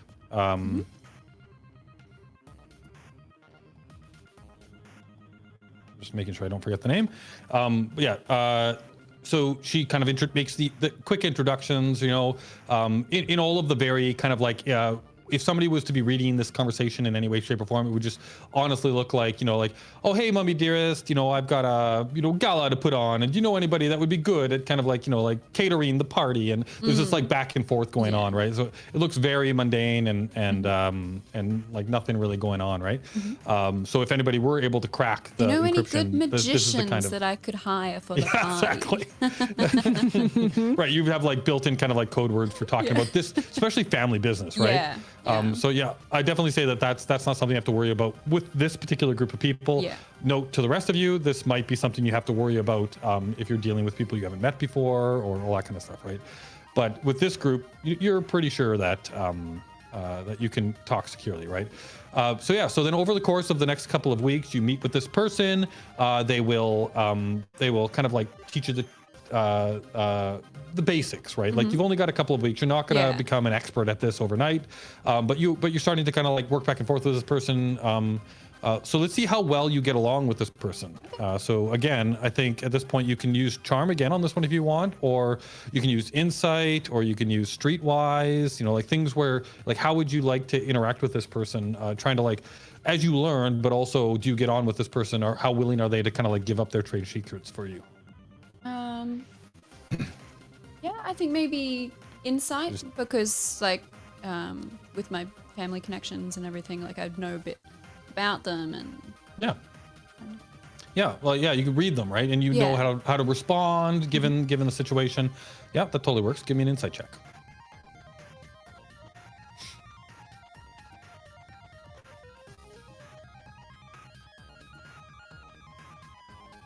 oh no. Oh no. So you don't read them too well. There's a little back and forth going on. You're like, maybe I just need more time with this person. We're not on the same level. Maybe you have conversations about things that you can tell that they're not interested in, vice versa. And you like, it's about the work, right? It's about the business of learning this kind of stuff, but you're having a hard time picking it up, things of that nature. So what I'll say is, as a result of this training, I'm going to let you basically increase your score. We'll at this point, increase your actual score in sleight of hand at this point by just, I'm going to say like 1 point, but what is your current sleight of hand at? 10. Okay, yeah. I was thinking like to let you roll like a D10 halved, right? But you didn't really get on with these people, so I'm gonna say give yourself an increase of 1 to your score, not your bonus, to your score at this point. But you also get to tick off like any of these skills that you've been using, right? You can tick them off, right? So I'm basically what I'm doing is I'm giving you a free free tick in this 2 weeks period, right, where you're kind of like learning a little bit. So I'm going to say that you can get a score increase on that right now, but also tick it, so that the next time we apply ticks, you'll also get an increase in it then as well. And if you continue to work with this person and start to have a better rapport, it might start going up faster, right? So this is going to be a process, right? Yeah. But if this is what you want to do, this might be a way to kind of like slowly increase it quicker than you would normally just by playing the game. All right, so you've made this contact, you know this person, you know how to get in contact with them. Now they're also a person that you could reach out to if you needed to for work and for role play and stuff like that as well, right? So this is a person that you now know. All right, so that is a little back and forth with Lota and Leslie. Who would like to go next on a personal project? We'll do all of the mission stuff at the end. Okay. Well, what about Mikey and I together doing gambling? Okay. Yeah. Okay. So, come on. So yeah, why don't? So the two of you kind of like set up on, like you guys are obviously able to kind of like set up wherever you want within the next couple of weeks here, but you probably kind of like, make a nice place to play cards and stuff on one of your 2 ships, or like where would you like to actually do this? Where In the pub. where are you planning, or are you doing this just the two of you, or are you suggesting like going out and actually like gambling with other people, finding like a establishment? Oh.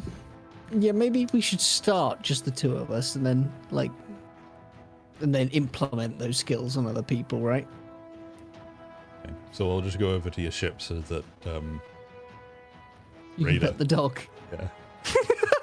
Raider the dog. All right. Sorry. About So yes, no worries.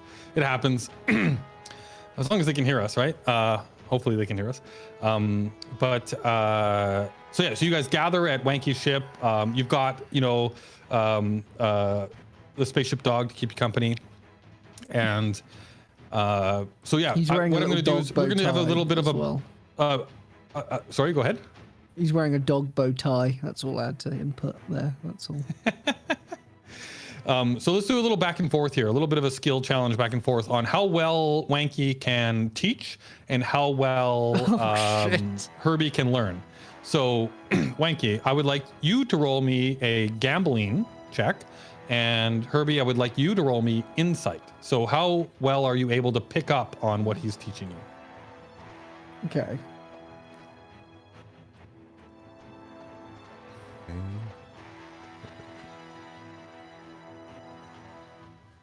It's not too bad. Oh wow, that's good. Okay, so first round, like Herbie, you're kind of like you're definitely picking up like he's teaching you the basics. It isn't very in depth at the moment, but like Wanky, you were a little worried that like you didn't want to dive into the nitty gritties too quickly. You wanted to make sure that he had a good fundamental, a good basis in the fundamentals. But after a little back and forth on this, you're like, okay, I think he's getting it. So both of you give me another set of checks. Ew.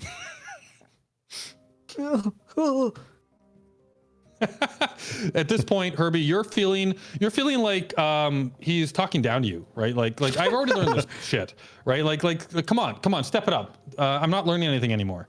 Okay. So there's a little bit of a back and forth going on, and it's kind of getting frustrated, I guess I would say. Okay, so give me a third round, both of you. Oh. Okay.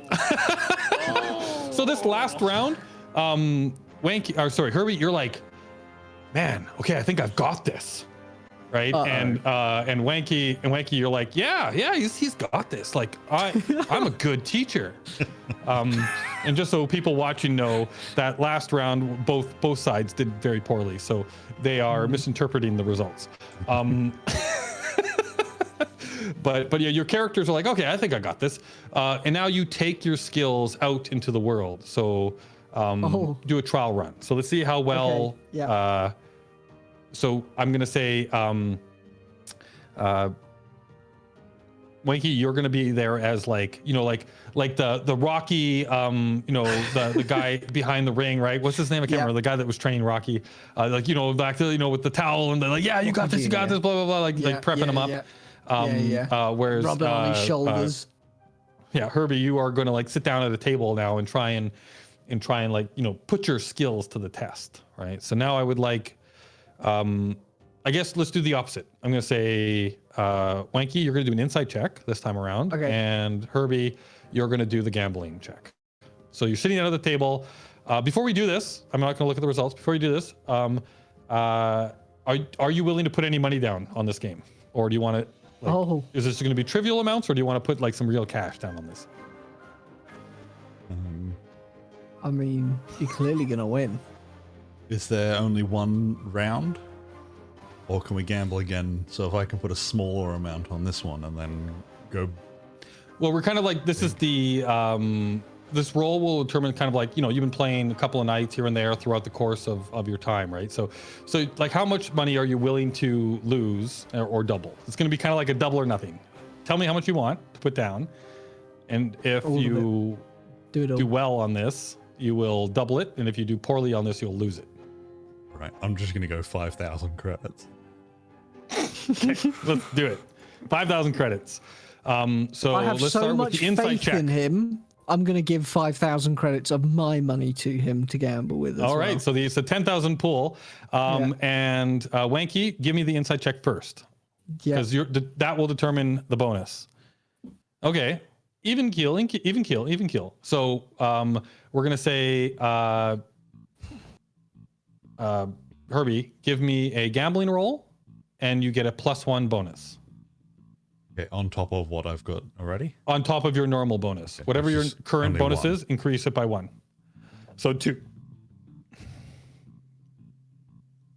Oh, you guys, you feel like you've kind of got this figured out. That's my boy. Yeah, you guys walk away with 20,000 credits. Obviously, 10 of it was yours, and you came out with an extra 10. No, I'm gonna give that money completely to Herbie with his newfound fame. Like that's all his. Oh, That's there you go. like Okay. I'm I'm bigging only him gonna up use it to to gamble. like be my prodigy. I'm only going to gamble. Are you gonna have you got a gambling fund now off to the side? Yeah. Yeah. Beautiful. All right.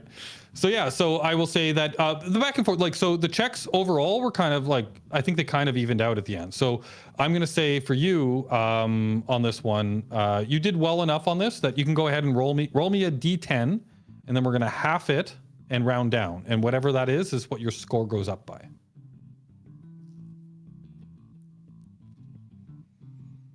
Oh.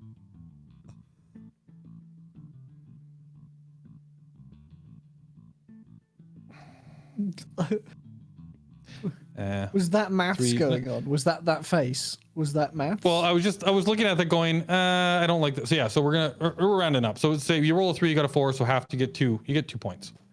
So 2 score points. So whatever your current score is, not your bonus, you can increase that by 2. Okay.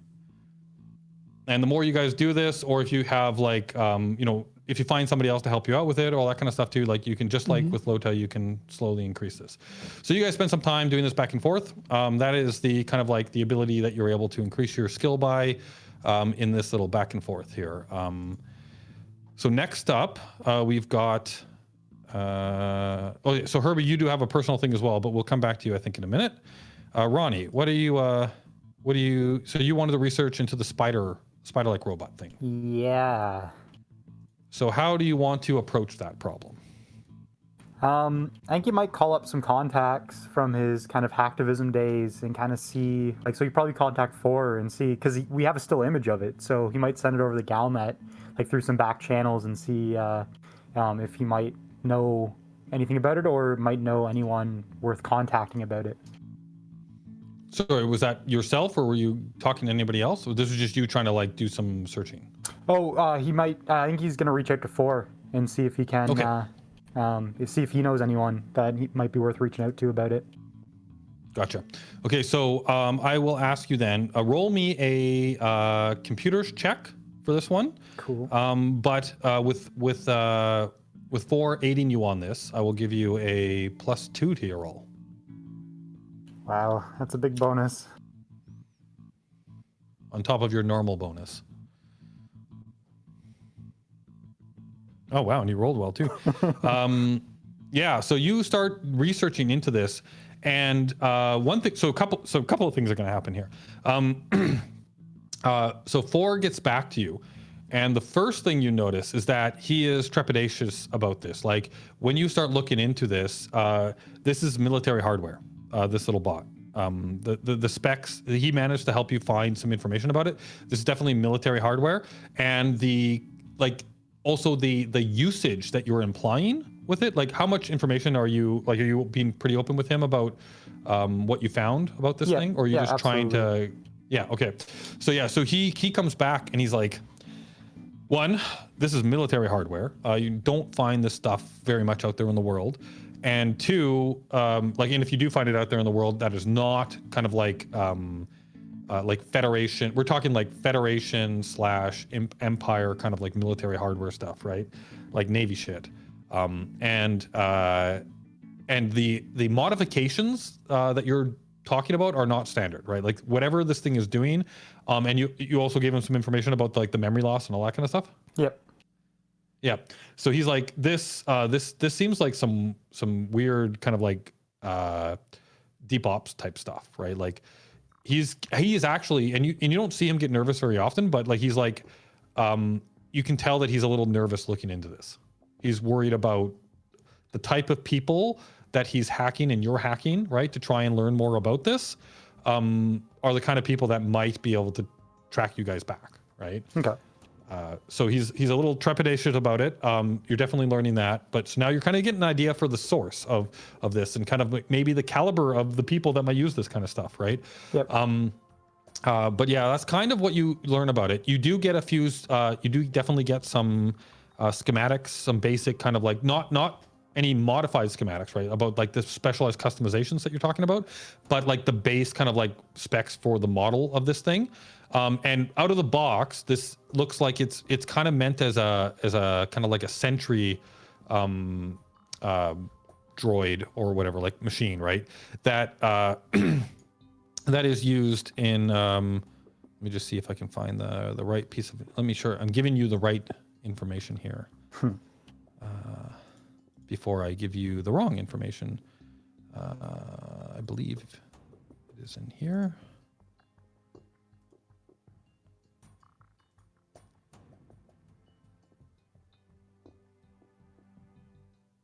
Yes. So yeah, it's known in military circles as a death spider. Generally, it is outfitted with like needles and stuff, but it's generally used as like a mechanism for delivering poison. So it's kind of like, and it's used a lot in, like it's actually used quite a bit in military kind of like prisons and things of that nature as well, as a deterrent for people to try and escape. But it's also used in military operations, from what you can tell, like where people might send these things in as to infiltrate ahead, right? And take out like guards and sentries and stuff before full-on operations go in. Okay. So that's cool. kind of the basic understanding you get about these things and what their general purpose use is from the military. Now this stuff is classified. Like this is not general public information. Yeah. So I think like Ronnie being kind of a little more savvy on what it is now, I think he would pretty much not keep any digital records of any of this. Like he's not keeping a record of the schematics. Like he basically learns it and then scrubs the system. Right. And you get the impression that Ford totally did the same thing. Yeah. Okay, cool.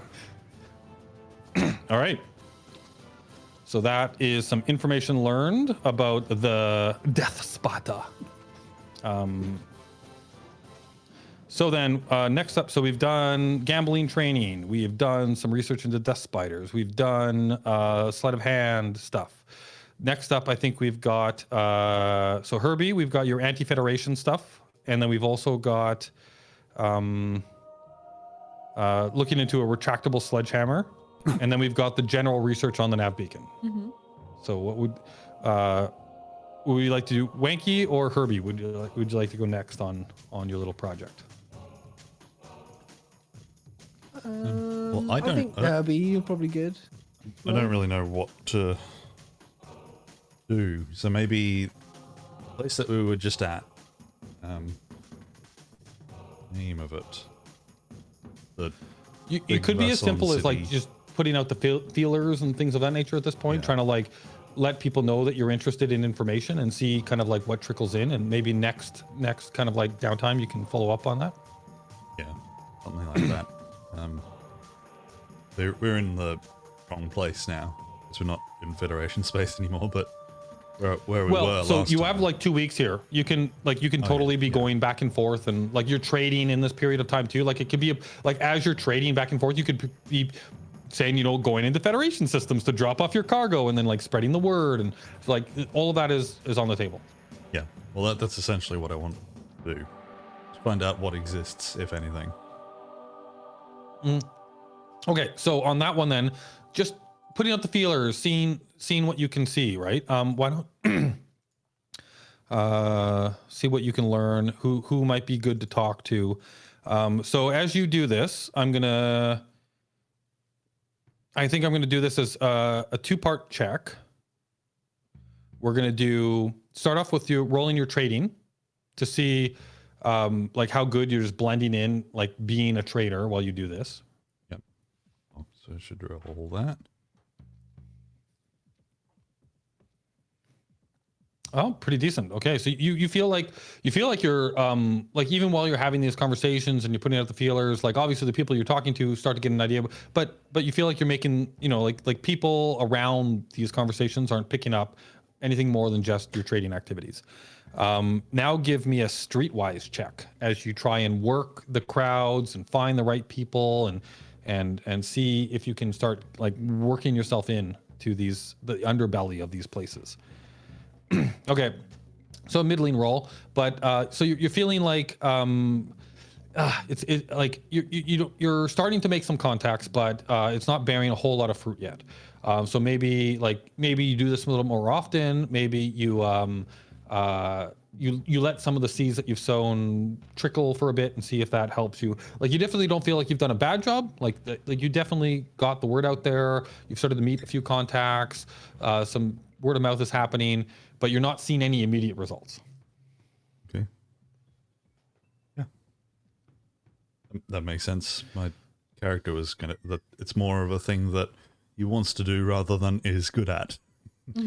Right. So yeah, so that's kind of you're sowing the seeds though. You're feeling like you're starting to get like meet some people, you know, like Loda's mom. You're putting a Rolodex together. So yeah, so you can tick down that you made a little progress on that, like that you're starting to sow the seeds of that. The next thing that we will do then is we will flip over to Wanky. So Wanky, you've reached out to Herbie. Like while you guys have been doing all of this gambling back and forth and talking about stuff, and you've been really going into details about this awesome sledgehammer that you want. And during this conversation, at one point, Herbie's like, "Hey, I might know a guy." And he introduces you to one Jarvis Pike, who is an old associate of his that tinkered with things and messed with stuff. And sometimes, you know, he had some mishaps and he might be missing a finger or two, but ultimately he's made some pretty cool stuff. I trust him. So he's introduced you to this guy. So we're going to start off with a Herbie, just give me a basic I'm trying to think like what's the right social skill here for the introduction. So you can go with I'm thinking either charm or diplomacy, but if you've got an alternate idea, you can throw that at me. I guess diplomacy would, or charm's higher. We'll go with diplomacy. I haven't used that yet. Okay, yeah. Make sure any skill that you guys are using, obviously tick them off, right? But yeah, so go ahead and roll me a diplomacy check. Okay, so yeah, so you make the introductions. He actually still remembers you from all those days back, and you guys get to like talking like old times. You do notice that last time you met him, he was missing his pinky finger, like on his right hand. That appears to be back in place. It's either been regrown or he's got enough money to. So you know that in the Elite Dangerous universe, you actually can like have limbs regrown. You can also have cybernetic implants and so maybe he's coming to a little bit of money. He's got all his fingers back once again. Maybe this shows that he's doing a little bit better in his endeavors because. You also learn that this is now his full-time gig. He's no longer a hobbyist tinkerer. He actually does modifications for people on stuff as a proper full-time gig. You make the introductions to Wanky, and despite Wanky's eccentricities, you're able to smooth that over and make the introductions, and the two of them start talking. And the this idea that you have, Wanky, about a retractable sledgehammer and all of these things that you're like really excited about, you can see that he's starting to get excited about the idea as well. So now you get to roll me a skill check on your ability to kind of like so again, this is kind of like a social thing where you're trying to like make rapport with this person. So right, yeah. You can go with something like charm if you like, but you could also go with something like insight so that you can like read his excitement, right? And then like fuel it as you talk about this idea. So like I would say either charm or insight totally makes sense right now, but if you have a different skill that you would like to propose, I'm listening. No, yeah, I'll go straight for a charm. Oh wow, nicely done. So that's a fairly high roll. You guys kick it off right off the bat. Like, I'd say Herbie, you're a little put off at how well they're getting on. Like you almost feel like a third wheel at this point. I Like just they love cracking really dived into the skulls, conversation. don't you? Like, yeah, I love it. Yeah, well, he's less excited about like the actual use of the weapon and more excited about about the like just the challenge of building this thing, right? And the specs that you're giving him, and he's getting excited about like making a concealable sledgehammer that expands into, and you throw all your crazy ideas at him, even the minigun idea, and he, despite the fact that you're like, this might be nuts, like he's soaking it up. He's like, I'll see what I can do. Hell yeah. Oh my god. Oh my god. This man's gonna make me a minigun sledgehammer that I can fit in. Now, my the one thing that he pants. does say is that his services don't come cheap. But if you're, and there's an R&D process that goes into this, right? Like you need to fund the operation, right?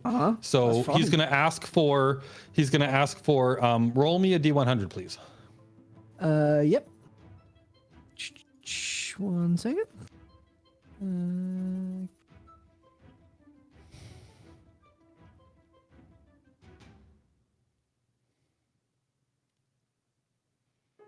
Why is it working? I'm pressing the one that we actually should work, and it's not working. I'll just there we go. Oh, right down the center. Right down the center. So he's going to actually ask you for 5,000 credits up front to just get started on the process. Right. Okay. Yeah. Now that's not that's basically, okay, I want to get started. I want to kind of like work out some blueprints. I'm going to like play with some stuff. I'm going to see what I can come up with, right? This is going to get him started on the process. And then he'll kind of like get back to you at a future date with some, some early prototypes, some ideas, and obviously an ask for more money as this R&D continues, ultimately leading to a finished product. One thing that he also asks you is, I can give you a discount if at the end of this process you give me the rights to the design, and then I can continue to resell it as my own thing. No, you can stuff that right up your rectum. There is no way anybody else is going to have that. All right, I have no problem with that, but just so you know, it'll cost more if you want to continue to own the rights. Okay, no worries. So so you have this back and forth. And yeah, he's gonna get started on your design, and he's gonna start working it out and see what he can do. Okay. And he will get in contact with you when he's got some things to show you. Brilliant. All right. So that wraps up, I think, all of the personal projects. And now we're gonna go into the group research on the nav beacon. So the four of you come together at some point in this period of time, and you want to figure out what is your goal. So we have basic information on it, right? Conrad gave us basic security reports and the schematic of the external of the beacon. So we know all that. Yep. And actually, during this period of downtime that you guys have, he actually has been every once in a while. He has been setting up a drop location for you guys, and he's been dropping like a data disk, and it kind of gives you like over this course. He's been giving you updates on patrol information that he's been collecting, updates on like activity within the system that he's been collecting through obvious contacts that he has. He does seem to be well connected in the Savvy system, right? Now, not as well connected as he wants to be, but you're getting some updated information. So your data that you're working on over this period of time is not getting stale. So I basically wanted to find out when like security tips, I guess, are around the beacon, like what the schedule is like around the beacon. Okay. So you want to basically extrapolate on. So you've got some basic information about patrols and activities in the systems and the comings and goings of ships and like criminal activity. Like police reports on things. So you want to kind of like extrapolate on that. Yeah. To kind of like figure out a pattern. Yeah. Is that the idea? That's right. Okay. So I'm thinking that would be more of an intelligence type of role to kind of put this all together. So I'm going to say tactics will work here, or culture and law can work here, and you guys can propose other ideas, other options. And this is a group activity now, right? So you're working together on this. Well, so you'll definitely get a group bonus, but give me some options. Yeah. I have a pretty good tactic, so. Okay. Culture and law's pretty good for me. All right. You guys can both roll on it individually if you want, and see if you can get maybe some different information on the Okay. on the. Yeah. So and you can both roll with an extra +1 on that roll. So whatever your bonus is, +1. Because you're working together as a team on this. I didn't add my +1, but it would just be 8. Well, your normal bonus is a +1, right? It's a +2. Normally. Oh. So you rolled the 7? We both yeah. rolled Is that right? sevens. Right, but you actually both rolled an 8 rolled is what you're sevens, saying. Yeah. Okay. So between the two of you, you're kind of like going over, like the four of you actually, but the two of you kind of like being like the main, kind of looking at different aspects of this and talking it over with the group. You think you work out a like a pattern that emerges out of this information that has been provided to you from Conrad. So you started working on a pattern. You figure that there are some days in the week, right, where there's less traffic, there's more downtime for the cops in that area. So you definitely think that you found kind of like a day and a time that is probably the most optimal period of time where the police will be less around that area, right? As well as this is going on, you've also kind of like picked up on the trends of how they dispatch the security patrols to different areas. So like if somewhere else in the system, let's say somebody reports like a pirate attack, right? You're kind of seeing how they dispatch, like, well, what stations deploy those people? Do they pull away from the nav beacon? Like when do they pull away from the nav beacon? Like, so you've actually kind of figured out maybe like if you can stage kind of like a disturbance somewhere else in a specific area, the most likely people that would be routed to go deal with it would come from the nav beacon, right? So you're kind of seeing these patterns, right? This is information you can now use in your planning. So Okay. my thought process is maybe we take some of that, some of our upfront credits, spend it on some pirates or some mercenaries to go cause a bit of a scene during one of these kind of more optimal times to pull even more pressure off of the nav beacon from security and give ourselves a little bit more of a time window. And when am I meant to be a screaming hooligan? Well, you can fight the pirates. Okay. Yeah, we'll send. Oh, that's actually a good idea. We'll send the pirates out on a hit on Wanky. Yeah, but because we're hiring them, we'll tell them not to actually, like, try not to actually damage you. Try. Okay. Just don't try too hard. Like, it's not worth it. Make it look realistic. Come on. Yeah. My auto sledge will make. Or just find some really bad pirates. Yeah, that's true. Yeah. Like our crew's equivalent. Yeah, I see exact the opposite beginnings of a us, plan gender swap. coming out. Sorry, what was that, Apple? It's just like those, like Shaun of the Dead. Like you run into the exact same people, but they're like a gender swap of you. Like it's identical. All right. What do we need to roll to get that? Well, so this is like, so yeah, like I see the beginnings of a plan working out here. Is there anything else that you would like to do, or is this like the gambit? We can start on, I guess, yeah, let's it would be streetwise. Somebody needs to roll me some sort of streetwise check. So streetwise is used as kind of like knowing how to talk to the criminal element, the underbelly of a system, right? So if you're looking for pirates, if you're looking to kind of get, find a crew of people, but I guess so we'll roll me a streetwise. Somebody roll me a streetwise with I've the got a group really plus 1 bonus. strong All right, streetwise. you can roll it then. So whatever your normal bonus is, increase that by 1. Okay. Did you do that or no? No, I don't know how to do that from my character sheet. How do I do that?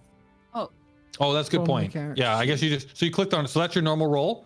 That's my normal roll. So we'll say that's a Plus 10, one, so right? it'd be a 10. Yeah. Okay. Yeah. So between the 4 of you and with Wanky kind of like giving you guys guidance on like where to go and what like what to look for and how to open a conversation, right?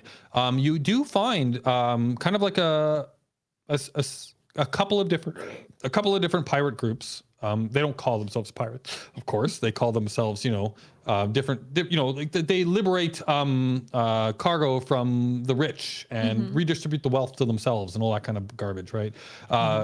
But but you discover a couple of groups that definitely dabble in this area, and kind of a varying kind of like a scale of competence as well with that role.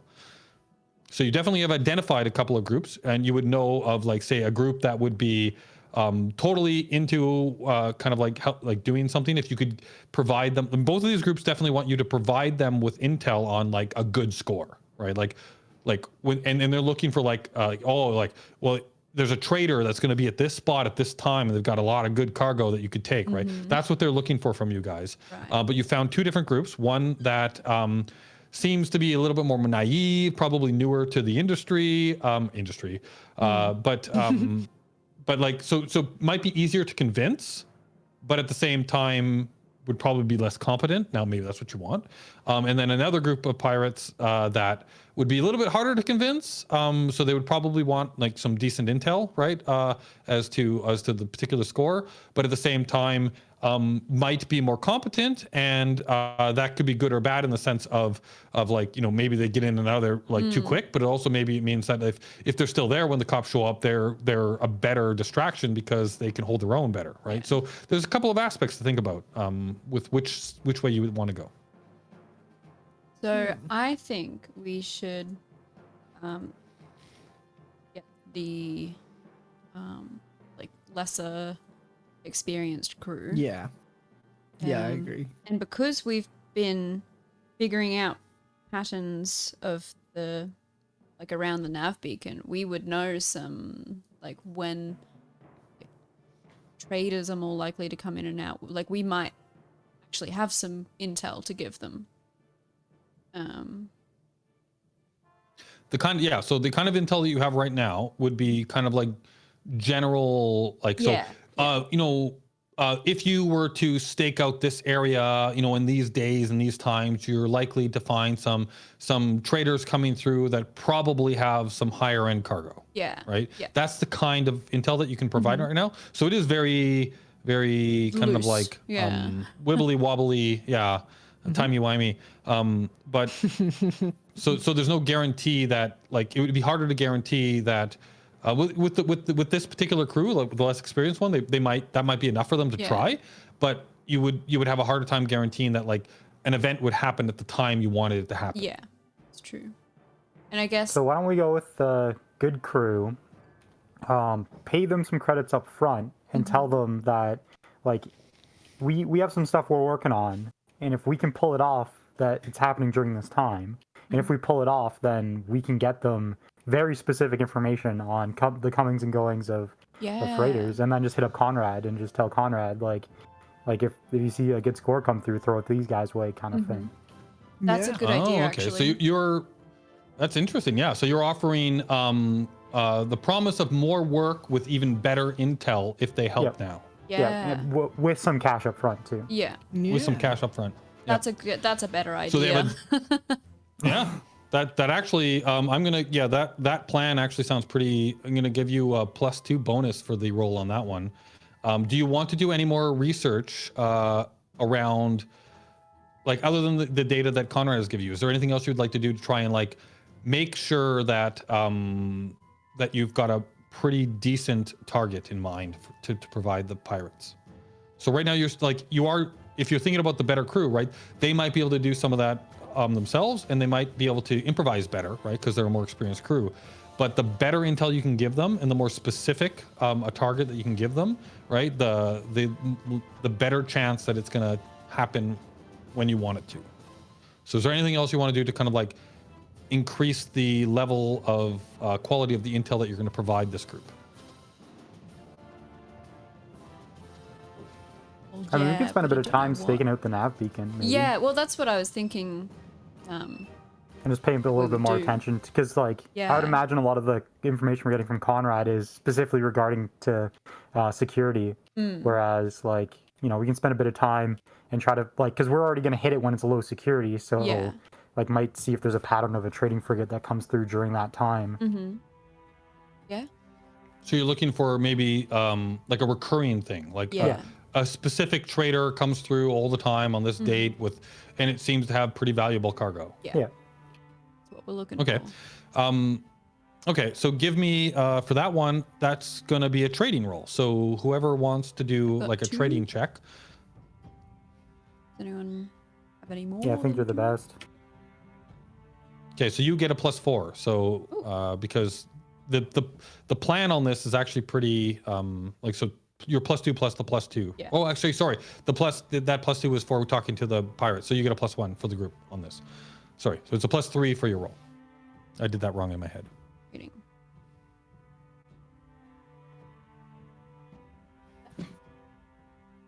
Okay. Yeah, you feel like you were able to kind of like, it might not be as good as like you just got, we could have done better, but this seems good enough, you know? Like we got a guy that seems to come through pretty regularly. The chances that this will continue seems pretty good, right? Like it looks like he's bringing in some pretty high value legal goods, right? But something that could definitely be resold in another system that really needs this stuff, right? So yeah, Ooh, you feel that's like about the you've got a level decent set of knowledge intel. that our group goes off of. All right. So now, do we want to take this to the pirate group? Yeah. All right. Okay. And you're going for the higher quality group, right? Yes. Yep. Yeah. All right. So this one is definitely going to require you convincing them. Like you basically need to now make a presentation, right? You've discovered this group. The last roll definitely would have made those like initial introductions, but now you're basically kind of like laying out a score, right? You're laying out a heist, right? Basically, and you're yeah. laying out all of the intel that you have, and you're trying to show them that what you've got here is good intel to go off of. Make them feel like it's low risk, like big reward, low risk, kind of like that's what you're going for right now. And to top off you're giving them some money up front. You've got this intel, and you're offering them like, hey, we know somebody that if you do this, we can keep introduce you. feeding you more information. We can introduce you to somebody that will keep giving you cool gigs that like information to help you do this kind of stuff, right? So Do we wear our fancy suits? yeah, how do you want to Fancy do suits, this? PowerPoint presentation, a bunch of graphs and charts. Yep. Awesome. Space PowerPoint. Yeah, don't ask Actually, I yourself guess it would what- be like, what was it like? Microsoft or I don't know what a company would be in the future, but maybe Microsoft's still around, but it'd be like PowerPoint 3300. Don't ask yourself what we can or what you can do for us. Ask yourself what we can do for you. Yeah, exactly. All right. So how do you want to, what's your approach here? Like you guys tell me kind of, you've got all of this great intel, you've got all of these offers and everything. That's going to definitely like set the seed, like set the stage for a good conversation. How do you want to approach this? Is this like a business deal? Is this like, are you coming in, with diplomacy, or with, are you going to be intimidating about this? Are you trying to like push your way through? How do you want to approach this? I definitely don't think we should intimidate them.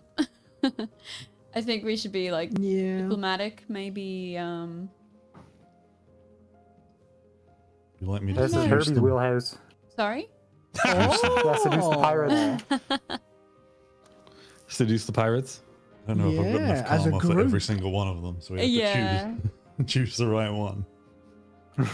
I was thinking. Yeah, you can totally use karma capabilities in this negotiation if you want, if that makes sense. No, I don't have.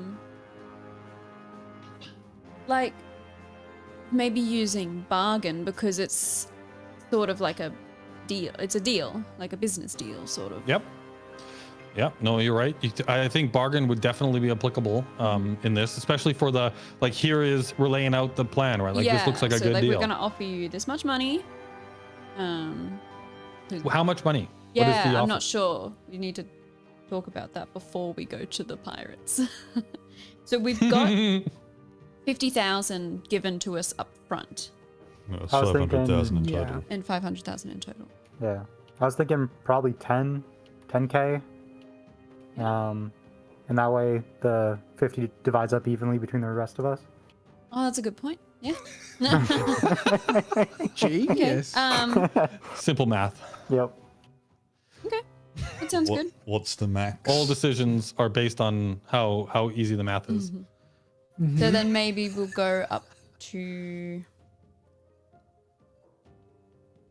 Because I'll probably try and increase that. Unless, like, you could just pull out the sledgehammer. Because if they say, well, how about 50? Then we'll just have Wanky whip out the sledgehammer. And Yeah, say just, 10. just start screaming at him with the sledgehammer, like smack it on the table. Yeah, I Or don't know how much. just we can maybe go I'll up wear to. my What do you think? underpants as a hat also, just in case, just to like really drive in the insanity for this Just one. a really sharp suit and then an underpants hat. Yes. Oh no, really sharp shooting, and then my pants over the top of my suit. Yeah. Superhero approach. Yes, yeah. Jesus. I love it. All right, so we'll offer 10,000 and then see how they take it, I guess. Okay. Do we want to like hide Who is our leading the identity with, like, negotiations? underpants masks, so that they like can't dob us in? No. I don't know if that's an issue. I think. What? You don't want underpants masks? What? Oh. I thought it'd be I mean, very you cool, can. like, tighty-whitey Absolutely, you ones, can. and like our ears could like come out the sides, and then we The cut under holes sledge pants right in crew? the front. Yeah, and then we cut holes right in the front. We make a fake crew based around underpants, right? So Right. that then they're looking for the underpants crew when we are the sledge crew. Yeah. That's genius. So we cut eye holes in underpants and have like novelty ears that poke out the sides as well, where your legs would normally go. And then everybody would be looking for people with big ears, not us. Space elves that That's- wear underpants on them. Yeah. Yeah. I think it makes perfect sense. Uh-huh. Yep, totally. Is that how we want to proceed? No. That's how I want to.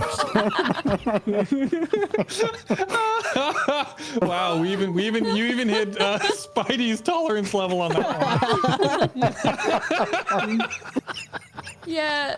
Normally we're like pretty good at yes and or no but this time it's just no. Okay. Understood. Oh, beautiful. All right. All right. So yeah. Okay, so I think I have a basic understanding of the plan, right? Yeah, Like you've so got, I think- you guys have laid out. So you're offering them some upfront money. Yeah. You are providing them with some pretty decent intel from Yeah. what you can tell, and you are offering them the opportunity of more work with potentially better intel in the future. Precise intel. So yeah. So how, like, who is going to lead your Think- negotiations? I'm gonna nominate Ronnie. Why me? I'm not the talker. Oh. Yeah, these We are have a definitely talker. social skills. Yeah, we do have. Yeah. Who's Well, most is that sociable? Herbie then? Have you got diplomacy? probably, Yeah, a right? bit. Yeah. And insight. You've got a lot of insight. Yeah. Yeah, insight will be good to like read the responses, right? Okay. Well, I think Herbie leads the group then. Okay, Do you know the plan? No. Oh. You guys gonna work that out. What's your plan? So We just need to clear out the system authority around the nav beacon at a specific time when basically it'll be all of the system security will, from our best knowledge gathering abilities, we think that will be the best possible time to pull as much security away as possible. yeah. So basically we're just hiring them to go do it. Yeah. To attack a cargo freighter at a specific So time. we're sort of Yeah. hiring them That. to make a big scene of it as well. Like to get as much what are they- attention as possible. What are they Because- doing exactly? Like, Well, they're we got a place? pirating okay, so they're pirating something, but how are we sure that that's going to be there? because we've done the research. Boris has not been listening. I'm So very we- tired. We've gotten intel about a trading route sort of thing where there's a consistent, a ship comes in consistently, with fairly good Okay, so cargo on it. we just get them to get it at the right time. Yeah, the time that we need, Okay. and for them to make a big scene of it to attract security. Maybe play And with also the at the ship a little right bit. place, so that the likelihood that it would be the security at the nav beacon that would be dispatched to deal with it. Yeah, yeah.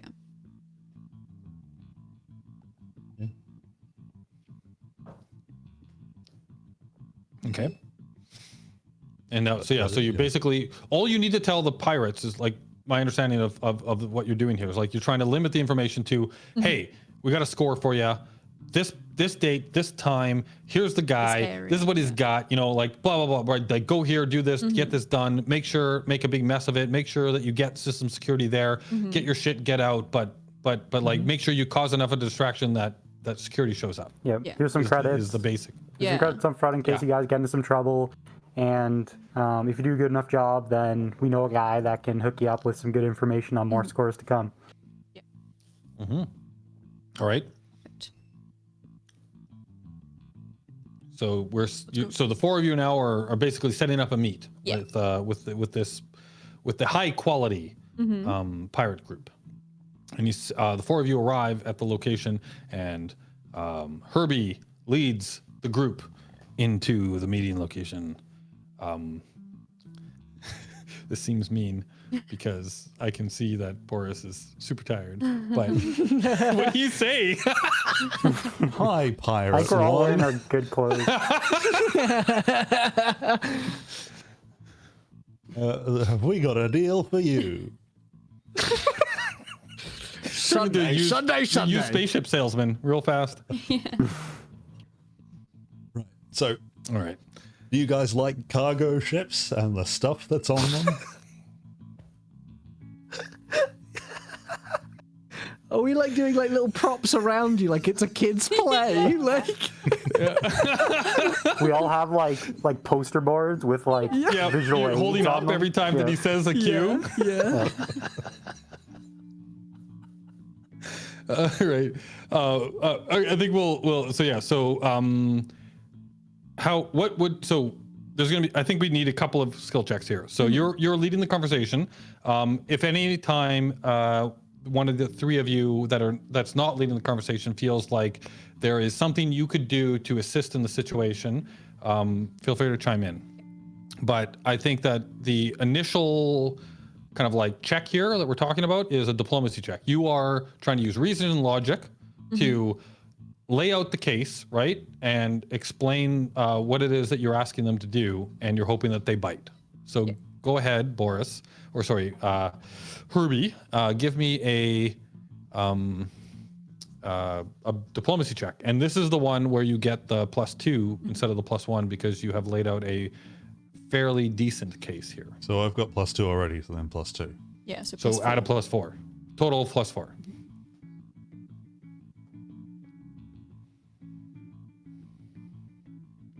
All right. So you start to kind of you feel like you're holding their attention, but you're kind of losing them a little bit, right? Like they're kind of catching, but they're not quite picking it all up. Give me an insight check to kind of like read the group as you kind of like go back and forth on this. Okay, is this still like a And here you're just getting my bonus or the? Yeah, so your bonus, but now you just have the +1 group bonus from this point on. Yeah, so your bonus +1.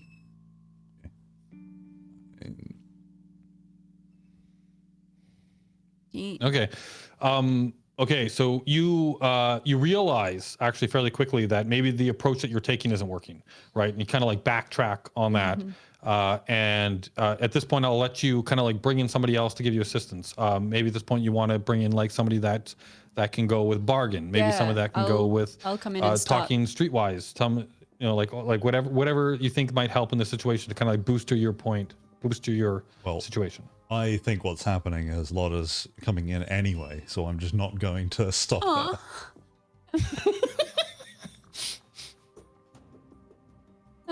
Okay. Well, yeah, I'll come in with the bargain and say, hey, like, we'll paying you some money up front. All right, go for it. Yeah, you're giving them the bargain with the money. You're also giving them the bargain kind of like also influences on this, future business kind of future business, point like of view. precise intel that they'd want. Plus they get to keep Go ahead and whatever's give on me the your cargo. bargain. Yeah, roll. plus they get to keep the cargo that they get. You're adding that into the deal? Okay, give yourself an extra +2 on this one. Okay. So is that my bonus +2? Yeah. +2, yep. Because that was not part of the original things that you guys discussed. Now you're kind of like upping the ante a bit. Like, yeah, you get all the cargo. Oh, Well, still so high. it's still not 7, bad, but- even though man. yeah, it's still a 7. We're not using like on a D10 game, like a natural 1 and a natural 10. Like the odds of them coming up are obviously twice as often in a D20 game. So that's not an automatic fail in this game, just so you know. But it's not good. but yeah, so but yeah, with all of those bonuses, it's actually still a decent. It's still a decent number, and you're kind of like okay. It's not like it's not like a slam park out of the gate. Like yeah, they totally bought, but they're like okay. I think I like what you're putting down, but And now, Wanky comes in with but the I think the I think the upfront With the should sledgehammer. Oh no. I think you should. Yeah, so like basically they're saying, you know what, we're kind of into this, but I think 20,000 instead of 10, and then we're in. You give us 20, we're in. How about we? I've triggered Loda. Yeah. I know there's a word or a phrase, but I just don't know it right now. Like Counter offer. yeah, like go in the middle. Split the difference. Compromise. Split the difference. That's it. Split the difference and go 15. Okay. Yeah, so somebody give me a relevant skill at this point, I think. So we've had the bargain roll, we've had the diplomacy roll. At this point, yeah, you can go in with streetwise, you can go with an intimidation, right? Like screw you guys. No. Ooh. Like this is a good deal, right? Like you can go with an intimidation on that. I've You got can quite go high with intimidation. yeah, like charm, like there's all kinds of options here. Tell me what you want to do. I think Does anybody want to do anything that isn't me intimidating? I would Otherwise, like to stay away from intimidating them because that might just make them call it off altogether. They didn't But I like don't my charm approach. Oh, you had a diplomatic approach. Yeah, you It's haven't tried to similar charm them yet. but not the same. Yeah, but diplomacy. So the difference between charm and it seems subtle, but the difference between charm and diplomacy is like I'm laying out like here is the logical argument. This is why you should do it because it makes sense, right? The money counts. The blah blah. Like it is a very kind of like precision bullet point kind of like argument, right? Whereas charm is more like hey, don't you want to screw with the system security? Like You know, like you know, you're doing more of a charming them, like making them like you, kind of like going towards their emotions more than their logic, right? Like that's kind of the difference between the two of those. Okay, well, we can try a charm, and then if that doesn't work, go straight for the sledgehammer. Okay. Okay. All right. So you're gonna try and Yeah. convince. So what's the ultimate goal? Are you trying to convince them that 15 Yeah. is the good halfway point? Okay. So you get the +1 group check on this. Something along the lines of like 15. 15's already heaps. Heaps for this job. That's lots. And how would you like to annoy the police? You don't like the police. We don't like the police. So we're going to offer you 15, whole bunch of info, and who knows what's on that cargo ship? Could be But diamonds. it's something good. We know that. I don't know. Diamonds might not be worth much. I don't know. It's got a Credits. big question mark on the diamonds. side.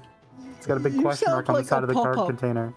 You sound like a pop-up ad for any free mobile child's game. Is what you sound A like. spaceship in the void with diamonds. Oh wow, that's beautiful.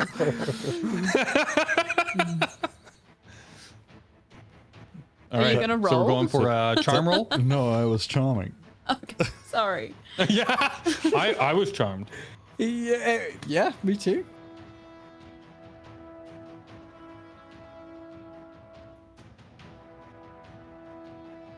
I hope you're holding your All right. sledgehammer tight.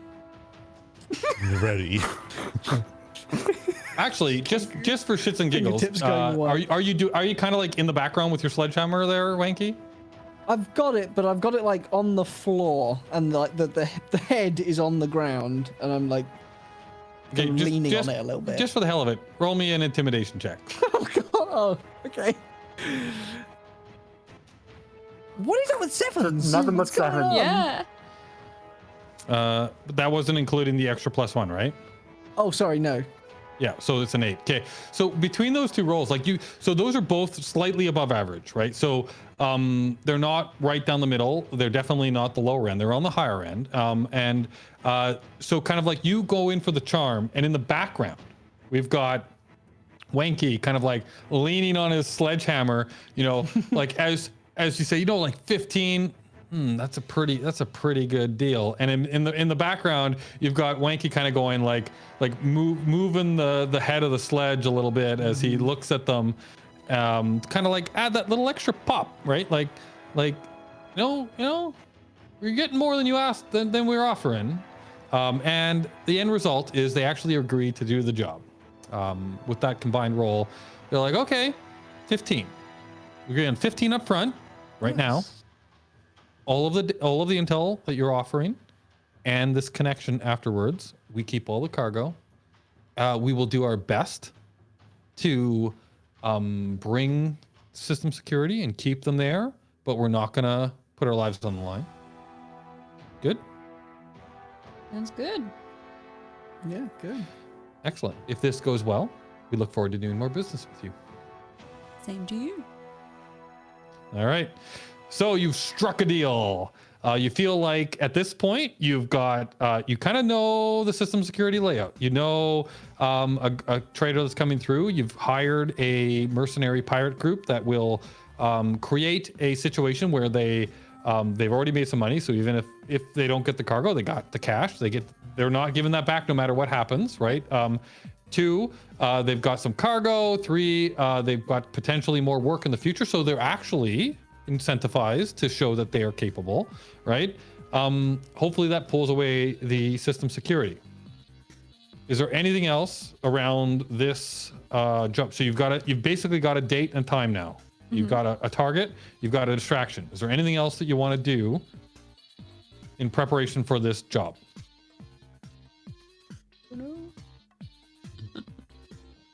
Underpant masks?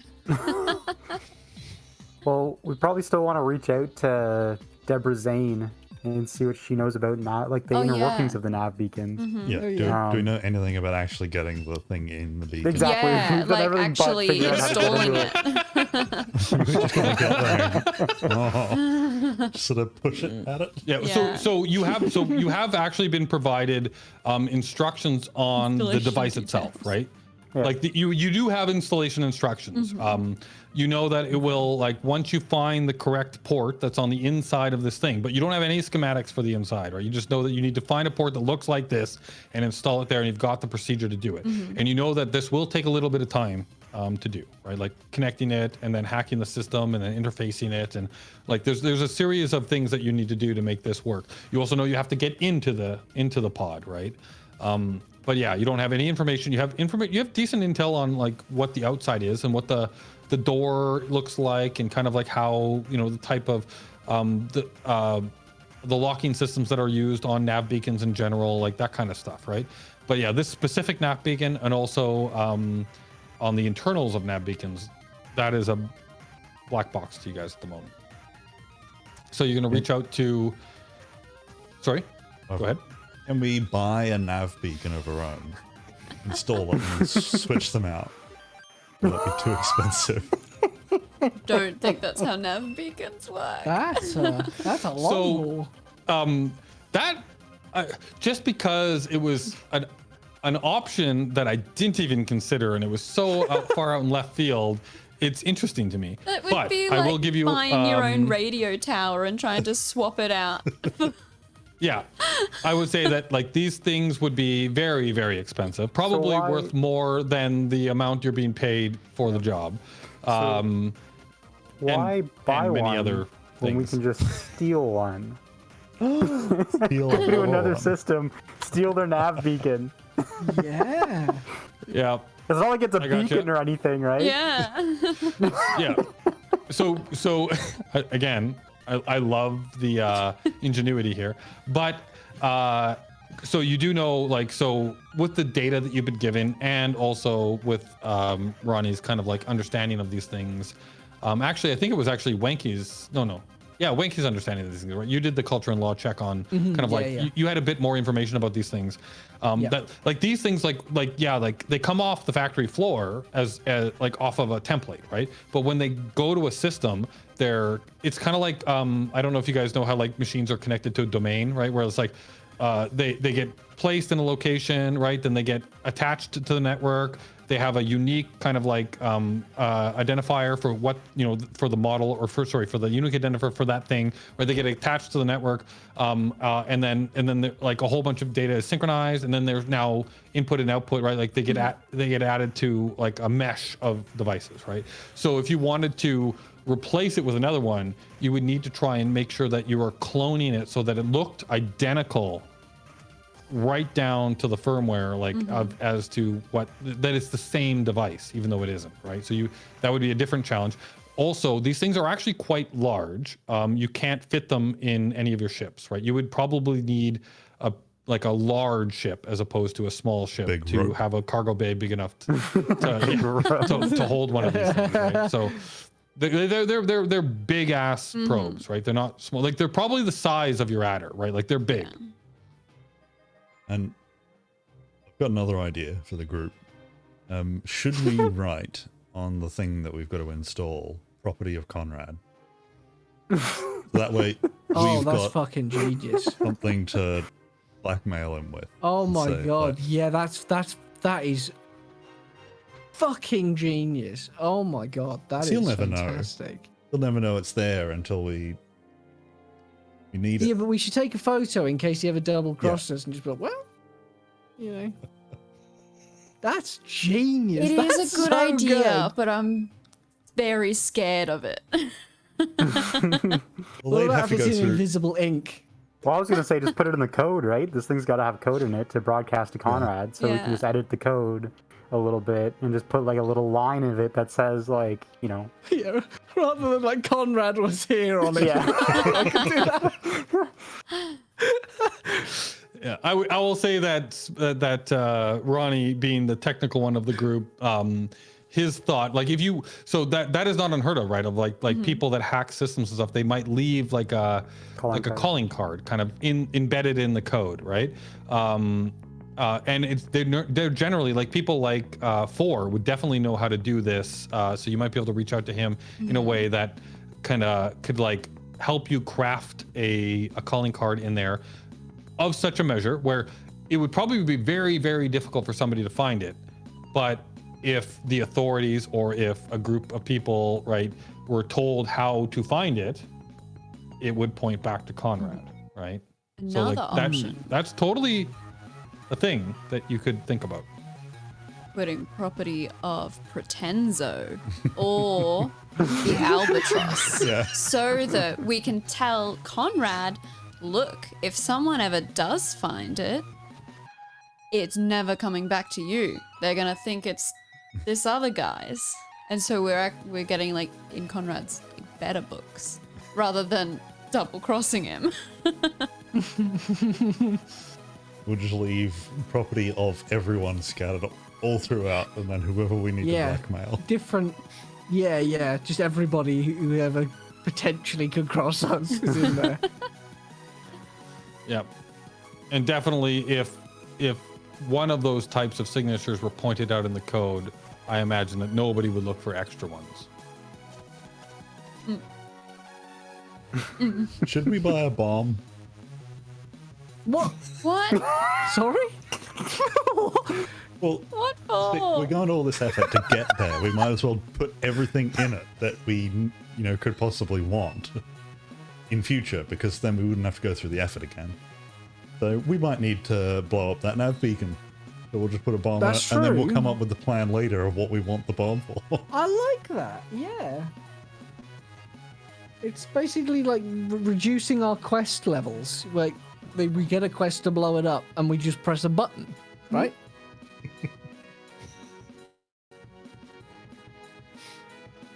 That's genius. It's tired. You comes up with fantastic ideas. Let's buy a bomb. Let's do it. Well, then we start our own bomb disposal company and then tell someone about it, and then they'll hire us. The layers just keep going. Oh my! What do you got there, an onion? It's nothing but layers. I don't know how expensive all this is. There's a plethora of ideas that have been thrown out. Which ones are you pursuing? All of them. Oh no. So we are at time. So I guess if you would like, you guys could ponder on any other things that you would like to do as far as your research is concerned, and we can pick up from here at the beginning of the next session. Play out any more kind of research that you'd like to do before solidifying your plans on the raid, and then we could pick up like right after that. We could dive into that job. I'm sure it'll go smoothly. Oh yeah, perfectly smooth. And I'll also say that like when we start, so a couple of weeks will have passed. When you guys pick up next time, you will be ready to, like, you've set a date and a time. You know when you need to do this job. Any last minute research that you guys want to do, we can talk about at the beginning of the next session. You'll be able to do that job, and you know that the poker game, right? You've been given information, Herbie, that the poker game is coming up. The date and the place, the date and the time has been set, and it's basically, so you guys have set your job for one day, and the poker game is going to happen 2 days after that. So we'll pick up from here next time. And if there's any, like, if there's any so if there's any research that you wanted to do on the poker game stuff, we can pick that up afterwards as well, right? So you'll have like a day in between one job and the next job. Now, obviously it's not 2 weeks, so the amount of research you can do will be limited, but you'll have like a day to kind of like figure out what you want to do for the poker game. You've already bought clothing and all that kind of stuff, but if there's anything else you want to do, you have a day to kind of like sort that out. Cool. All right? Yeah. All right. I'm excited for both of these jobs. I'm worried. This is Ronnie's They wheelhouse, sound- so he's pumped. Yeah. Yeah. Very good. And if you guys, yeah, exactly. So we'll cut it here. I hope everybody enjoyed. Next session should be full of action and adventure. Very exciting. And really, so action on one side, that big and raid, and then intrigue and social interaction with swanky poker game. We'll see how much of that we get through. But Okay. Bye. Bye. Bye.